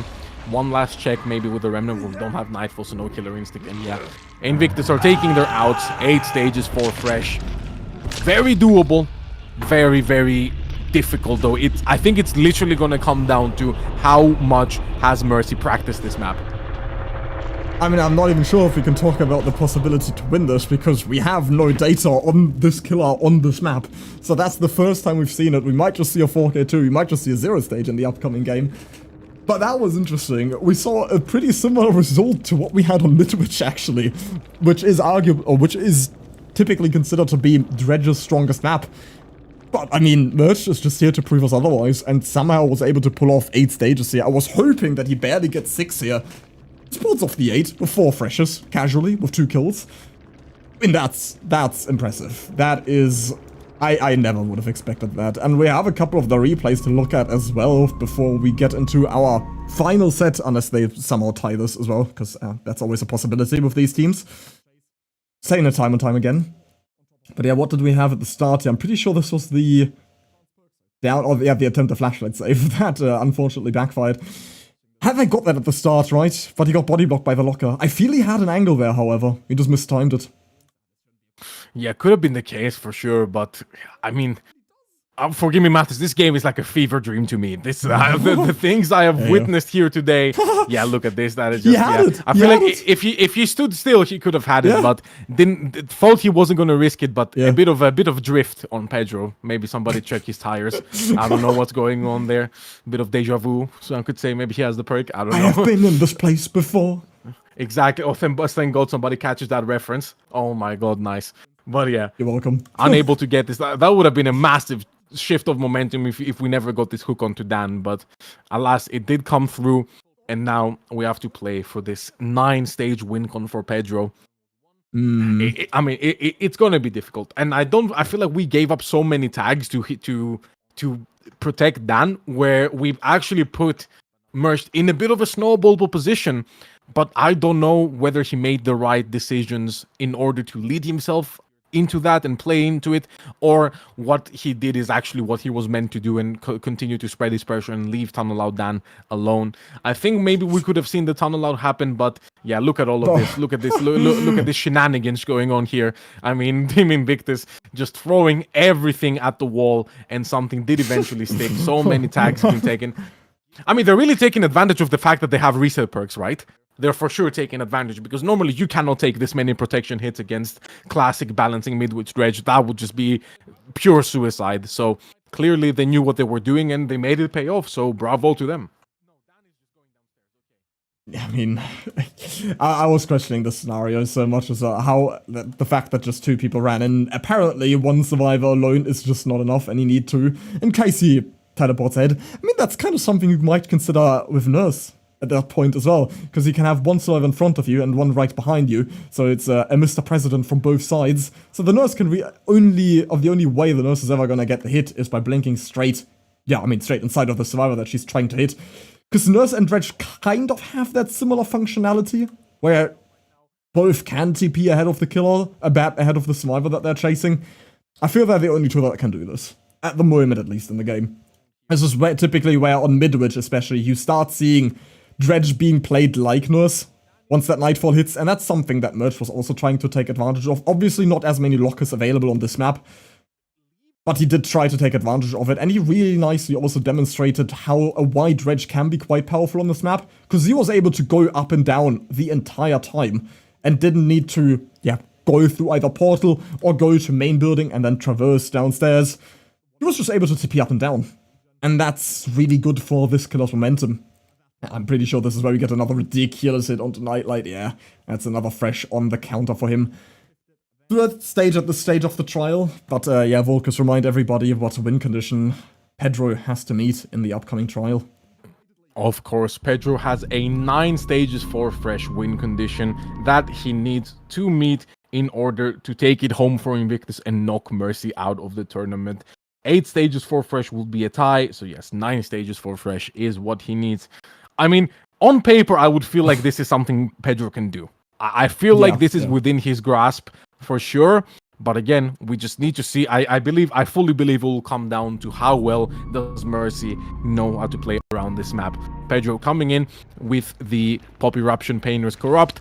Exactly same add-ons that we didn't talk about before, so I will briefly cover those. These are exactly the same add-ons that Merged use. The Tilling Blade and the Broken Doll. The Broken Doll is very simple. All it does is it increases the duration of Nightfall by 20 seconds. Pretty much a must-have add-on on the Dredge. And the Tilling Blade makes it so that whenever you hit a survivor with your M1 during Nightfall, they get a Sloppy Butcher effect for 80 seconds. So Mangle plus Hemorrhage there. Swing you right through the pallet, but Bandit is actually gone. So yes, for now, we just need to work on getting this first hit. Can I just say, this map can spawn some absolutely vile pallet combinations up top with the fillers I can spawn. So I do think Invictus got quite unlucky with the fillers they got last time, but maybe that is not going to be the same case here for Mercy. Pedro going to be going downstairs, thinks the rotation has happened, and he is correct in that. Does find somebody working this generator, going to put that Eruption, but a lot of distance ahead of them. Here, this downstairs part is very tricky, because once you get a couple of pallets out of the way, there's really nothing for survivors to play safely around. There's one window vault, but not enough. Pedro now eyes onto Volbo again. Poor Volbo. Every single game he has been getting focused on. Poor Volbo. Playing the pallet standoff here. Volbo very, very smart, chooses to hold W away from this. Very difficult to zone. It's not like Midwich where you have the classrooms and you can simply zone somebody into the classroom here. No, there's a lot of fillers. And yeah, Pedro exactly. I think he recognizes that there's a lot of obstacles in his way. So he just wants to get them gone as much as possible. Going back behind main now and look at this Bandit. Very smart. Pre-running immediately. He didn't actually take the teleport. But I think Pedro realizes this and just wants to go back here to find... Oh no, this is actually Bandit on this gen, forgive me. Now has this pallet to play around with. Just sends it right through the pallet. No interest in interacting with it at all. We'll find Merged again, but forgive me for saying this, Mathis, but I feel like not getting a tag up to this point is very poor for Pedro. When you say up to this point, I was about to mention Corrupt has run out. No hit. They're about to pop 2 gens. This is not just rough, this is beyond rough at this point. He's been trying to get these short swings on pallets 3 times by now. It has never worked out. He's hardly playing around his husk so far, and now survivors are fantastically playing around it. He finally gets a guaranteed hit. Really nice use of that wide open throttle by Bandit there as well, I'm pretty sure, because the pallet just got picked up again. Yeah, he does have it. And Pedro is in a position where he doesn't really know who to commit to. I mean, we have so many generators so far progressed by now. Bandit's injured on that library generator, so Pedro might be able to catch him off guard, because he's still sticking it right now. But that's 3 generators past the 50% mark. I think 4 even, because they were working on that downstairs mid-gen this entire time. It's been 3 minutes now. We haven't seen it down. We not only have we not seen it down, we're racking up regression events on this as well. We've put about 3 kicks manually on 1 gen, and that's going to be when the eruption pops. That's going to be half regression events already gone. So really not looking good for the late game for Pedro. We're going to need to see a mid-game snowball right here. But look at this pre-running. So well done from our survivor side, and I can clearly tell as well that Mercy has in fact scrimmed this or understands how they want to play around this map. They have the game plan. Now Volbo again on this Ormond tile. Can he get away with it? I don't know. Now he does make it back to this pallet for sure. Swing through the pallet, finally connects for Pedro.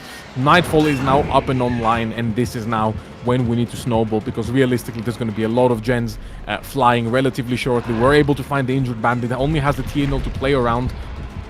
Oh, wins the Remnant Mind Game, however. Can Bandit make another one work for him? M1 mechanics from Pedro, though. Great double back timing. Bandit doesn't fall for it again. Can't really jiggy away to anything. Big risk, but big reward doesn't even come out. Now, finally, that is a lot of eruptions going down. And Pedro gets his first hook. What is the pain res RNG like? Because it can be absolutely tragic on this map sometimes. Did he get it? I do believe he must have gotten it. Yes, indeed he did. And is now able to go back down. I mean, I say this is a bad position for Pedro, but if we're not able to get some gens popped near this nightfall, then it becomes a terrible position for Mercy to lose all of their early game progress to one eruption proc and have people and one person in chase. Oh no, we do find Merced also. If we get this tag, then it becomes difficult again. Oh, there's so many layers to this game right now, Mathis.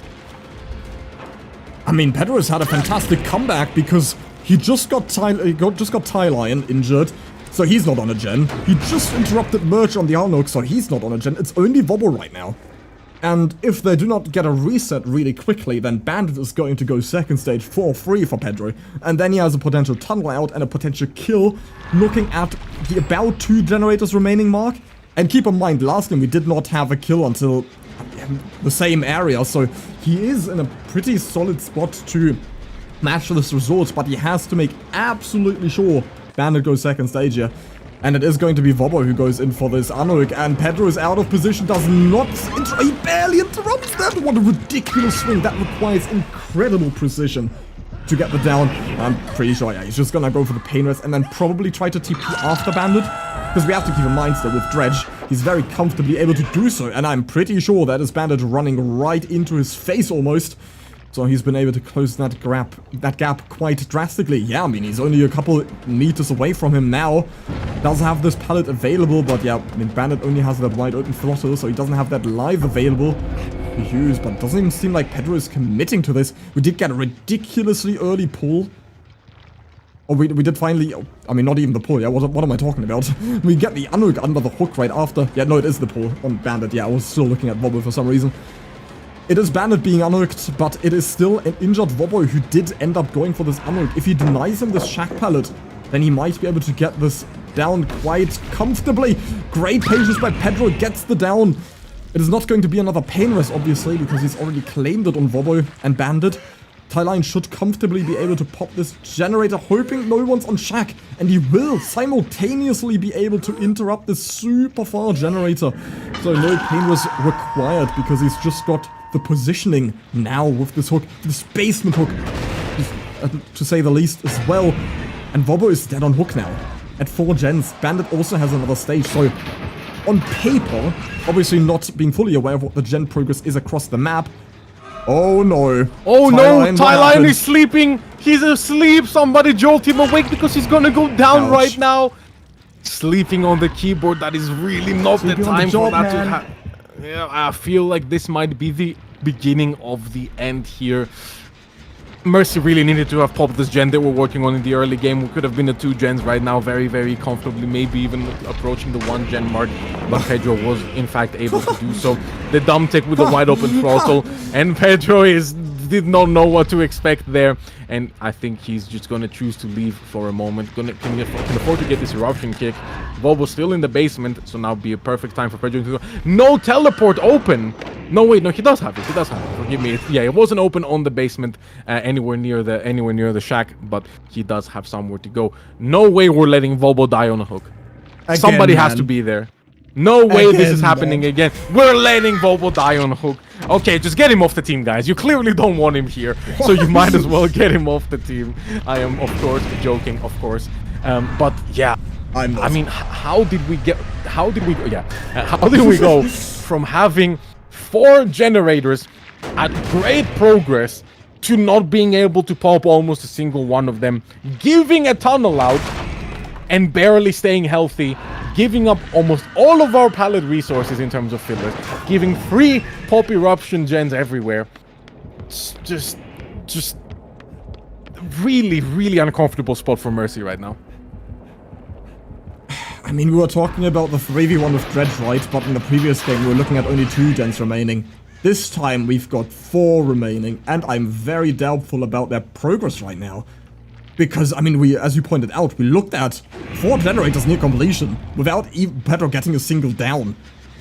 But what happened now? I mean, it's not Ruin that's been helping. He's only had 2 pain reses as well. It's not even that. He's been snowballing off individual hook stages. It's been Eruption and Pop single-handedly carrying in this game so far. And the pain reses, of course, came in clutch as well to deny some crucial pops of generators. But then also Vobo going down on top of basement, on top of a generator. That was 80%. With multiple survivors nearby and nobody being in position to help him. I feel like that may have been the deciding factor, the deciding turning point of this game that denied Team Mercy the peaceful progression into that mid and late game and had to sacrifice Vobo. Again, our poor Vobo, who's been executed, I think, 3 times now as the first survivor, 3 or 4 times this entire matchup.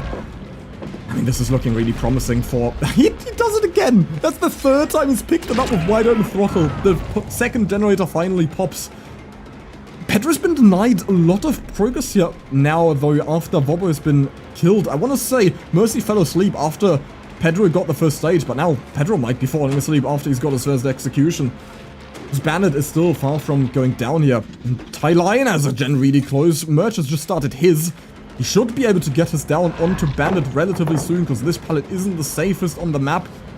The Bandit is trying to 50 it. Great patience here again by Pedro. Doesn't call out the Eruption. So Merch gets denied his progress by an extra 3 seconds to start progression on this generator again after the Scream. Gets another hook. Doesn't get another pain res, but another pop now in his back pocket. Yeah, and Bandit's gen is still sitting pretty somewhere. Just got erupted, so that's regressive. Oh. Ty Lion popped his gen. Oh no, I feel like this might be it. Merch being found on the unhook, giving a tag. Nightfall is upon us. Ty Lion going back to pick up Bandit's gen. I like this play. There's a chance Pedro doesn't expect it, but Merch is just not in position to pull. Ty Lion really needs to rotate here, unless Merch can heal himself somehow. Yeah, but Pedro's just not going to let him go at this point, so it's going to be a very, very difficult situation at that. Can we last? We need to last for a long, long time on this TNL. I just don't feel like that's going to be the case. The Merch tries to send it. That's going to be the down. We can even take the pain risk because it's right here. Yep, understandable. Ty Lion did in fact rotate for the unhook. Okay, I like it. They rotated for the unhook in order to maximize their gen progress. But now we have Ty Lion in the jaws of the beast. Pedro is here and ready to teleport back immediately when the unhook happens. Does he see him? Did he see Bandit rotate for this unhook? Yes, he did. He's going to get there in time. Merc needs to take a hit. We cannot go into the 2v1. We still have a couple stages to play with. We're still at 6 stages. We can afford to give 2 more. Can we make something happen? Pedro, great zoning to keep them here, but Bandit stuck on the edge map, sends it away again. Has this window to play with, but Pedro predicts the vault. And that is going to be the 2v1 or 2 gens remaining.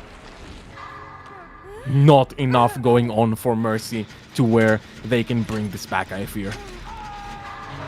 Yeah, the previous game was 8 stages. We're already looking at 7. I mean, besides the fact that this is most likely going to be a 4K anyway, but on paper right now, talking about the present, it is still winnable. It's 7 stages, but a hook onto Ty Lion would be the tie. At least, so he only needs 2 more stages, but he's in a 2v1 with 1 generator remaining. Doesn't matter how many generators remaining, as long as it's any. This is not typically playable, especially with a killer that can also be all over the map. If the chase goes south, you can always teleport and go to the other chase and pressure the other survivor in question. Attempt with the firecracker. Again, Merch runs right into his open embrace, unfortunately. That is going to be the 8th stage. Not the tie just yet, because we did see 4 freshes in the previous game. Ty Lion picks up the generator Bandit was working on at the start after having been tagged downstairs, whereupon Merch immediately decided to leave. Not Merch, sorry, whereupon Pedro immediately decided to leave this gen. It's gonna use the blast mine, hoping that Pedro might come downstairs, might greed for a kick. He is downstairs, in fact. Oh no, he's just gonna send it back up. I mean, he can also just wait for Merch to die here on hook, because Ty Lion is never, ever going to be able to trade this. Or to get the unhook here, because you at least need a second person nowadays to allow for all the survivors to escape from this hook. Yeah, it seems like Ty Lion is also just gonna... Oh, blast mine! It is the blast mine! And he might actually be able to get this unhook now. I mean, he might just TP out of him. I mean, whether he gets the unhook or not, I fear this is just not going to be enough, because if Mersh dies, that's the win for Pedro. That's going to be 9 stages. So we can wait out the 15 seconds, especially if we get a tag onto Ty Lion. Yeah, look at this. Pedro wants the tag to Ty Lion. But yeah, Mersh taking it instead, and it doesn't matter if Mersh goes down, it's over.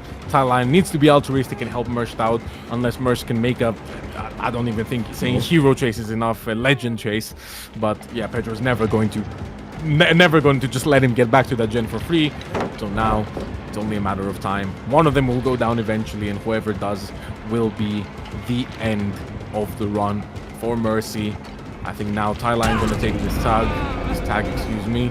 Has the Shack Pallet to play with, but 1v1. Drop it or not. I mean, I just feel like there's really not much to be done anymore. Mersh all the way back down to this gen. He does need to mend. Need to be careful of that. But yeah, Pedro can just teleport. And now Nightfall is above them. Gen still regressing. Couldn't even stop the regression, I feel. Ty Lion starting a different one. But yeah, all we need to do is track Mersh, who is mending. Teleport after him. No wide open throttle on Mersh. Bandit took that off the map forever. But yeah, has only this, I believe, only this little very, very poor pallet here. Dredge should absolutely just decimate his pallet. Goes back down, it doesn't matter. Mersh going down, Pedro can cook, and that will be GG. Wow. Congratulations to, I honestly, Team Mercy, big congratulations. Yeah. Taking it all the way to the tiebreaker against Team Invictus. Mersh, absolute demon, carried his team today on his shoulders the way Atlas carries the earth. Was not able to do anything else apart from it. There's nothing else left. There's nothing else left. Ty Lion gonna be going down now. 4k1. Mercy knocked out of the tournament. GG, well played to Invictus for indeed moving forward to our round 4 losers. Well, they will be meeting, I believe it's either Sinners or Umbrella. Yep. To decide who will then move to the grand finals to face the winner of X9 Elysium. So, wow, I mean, so much has happened here today. I'm honestly exhausted. So many back and forth from the beginning. It is just, yeah, incredible.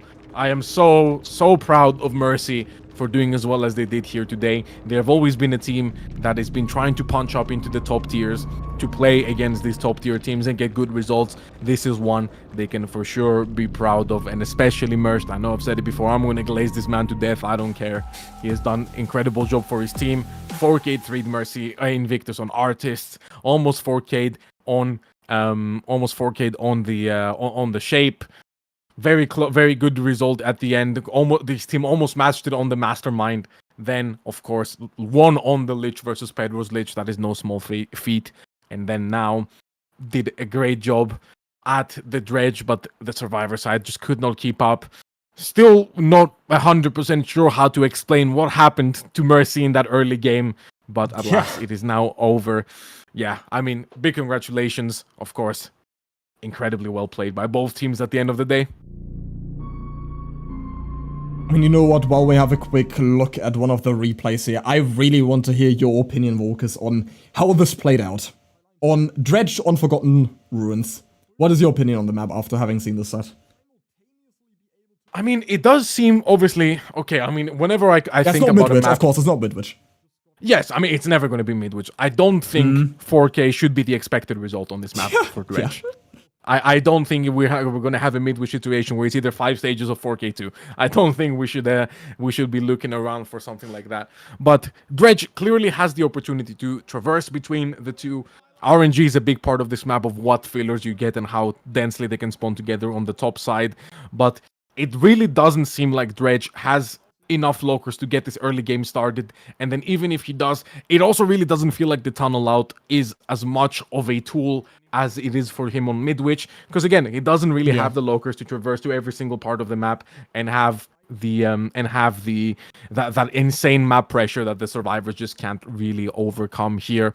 But honestly, I would say I would expect to see sort of mid to maybe even high stages on this map for Dredge, or of course depending on the balancing. If we take away the healing perks, maybe we could be looking at something closer to a 4K.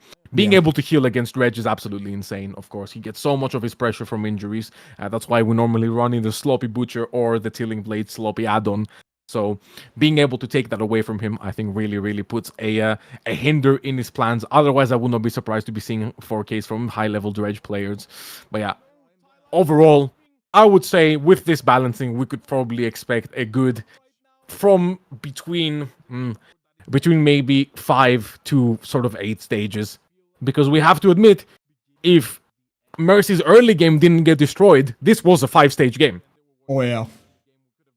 So I have to having agree. those, yeah, I mean, 4 generators with incredibly high progress, and they were pretty much able to pop none of them. That is not what you want to be seeing. Unfortunately, that is what happened, and that did cost them the win. Otherwise, they were in such a dominant position early game. Of course, incredibly well played by Pedro. He was always TPing on a gen where he was 90. I can't even imagine the internal clock that was going on in his head, the game sense, how he must have been ticking to know exactly what gen to teleport to and when. That is just in next level game sense. Somebody should really make an example of this to how you can bounce back with pure decision making and game sense alone. But yeah, that is my opinion on this map so far. I really enjoyed this watch, I must admit. I thought this was much more dynamic than what you typically see on Midwich, where it's always the same tunnel out play. There's many more opportunities on this map.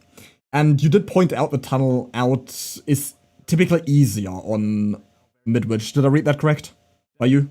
Yes or no? I mean, yeah. I mean, what I was saying is that it's more impactful, but it's definitely going to be easier also because you can't zone as well. You know, zoning is a lot harder on this map than it is on Midwich.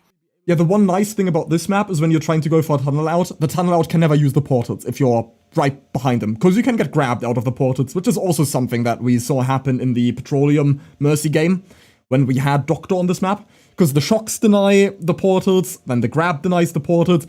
Dredge can also deny the portals by just TPing up. And that is why these maps are very calculated for these certain killers. They have been tested before, and I'm really happy that it turned out so well. I mean, when I suggested this idea, everyone was going like, I mean, this is gonna be like 2 stage for Dredge, bro, you're so dumb.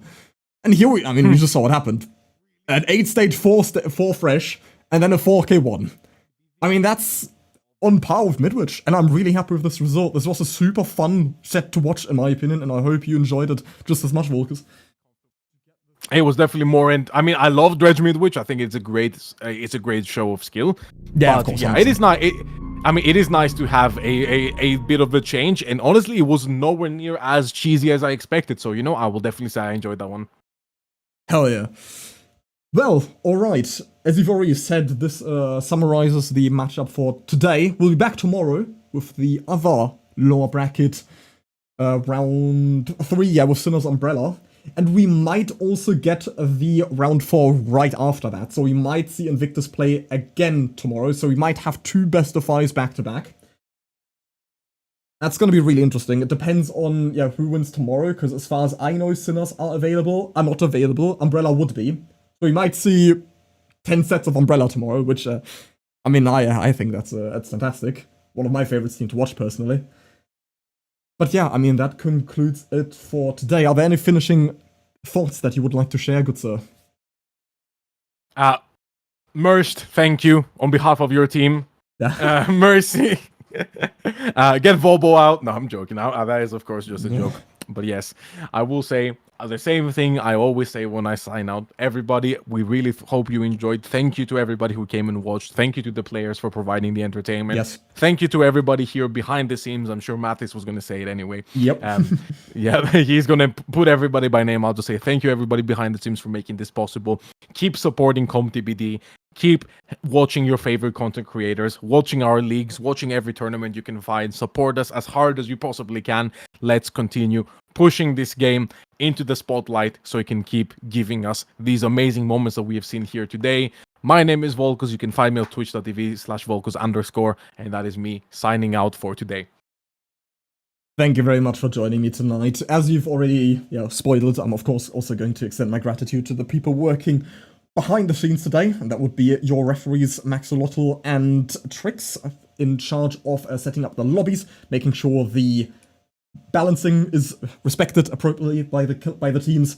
And I mean, they're also at fault for dishing out the penalties. So if your favorite penalty got penalized, if your favorite team got penalized, blame them. No, if they did their job correctly, and I'm very happy that they're here. Of course, this would be incredibly more difficult without referees. So very important, very underestimated. I mean, every part of this is severely underestimated. You get to understand that once you run your own league. It's very difficult to appreciate without that first-hand experience. So this is, I mean, this has been a fantastic adventure for me.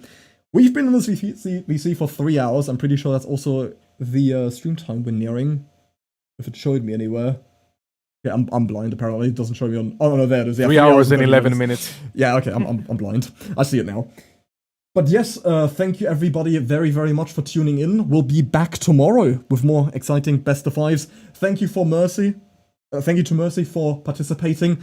And of course, keep in mind, we are multi-streaming to Twitch and YouTube simultaneously. If you prefer to watch over on YouTube, then do not hesitate to head on over there instead. That's also where all the VODs will be saved permanently, because keep in mind, we're not partner yet. So VODs will be deleted after a while, because I'm also too lazy to highlight every single one individually. And I also really want you to subscribe to the YouTube channel, where we will be uploading more unique videos this month as well. Yeah. But for now, make sure that this tournament runs perfectly. But there's going to be much more content waiting soon. If you want to join the community and read up on the rule set more precisely, then !Discord in the chat. Make sure you join our Discord server, where you'll be able to interact with us as well, if you so desire, or have anything you would like to share with us via the ticket system. Do not hesitate to reach out. We're very open to criticism and very, very happy to hear any kind of feedback. This is Mathis signing out. Thank you very much for watching. We'll be back tomorrow. Bye-bye.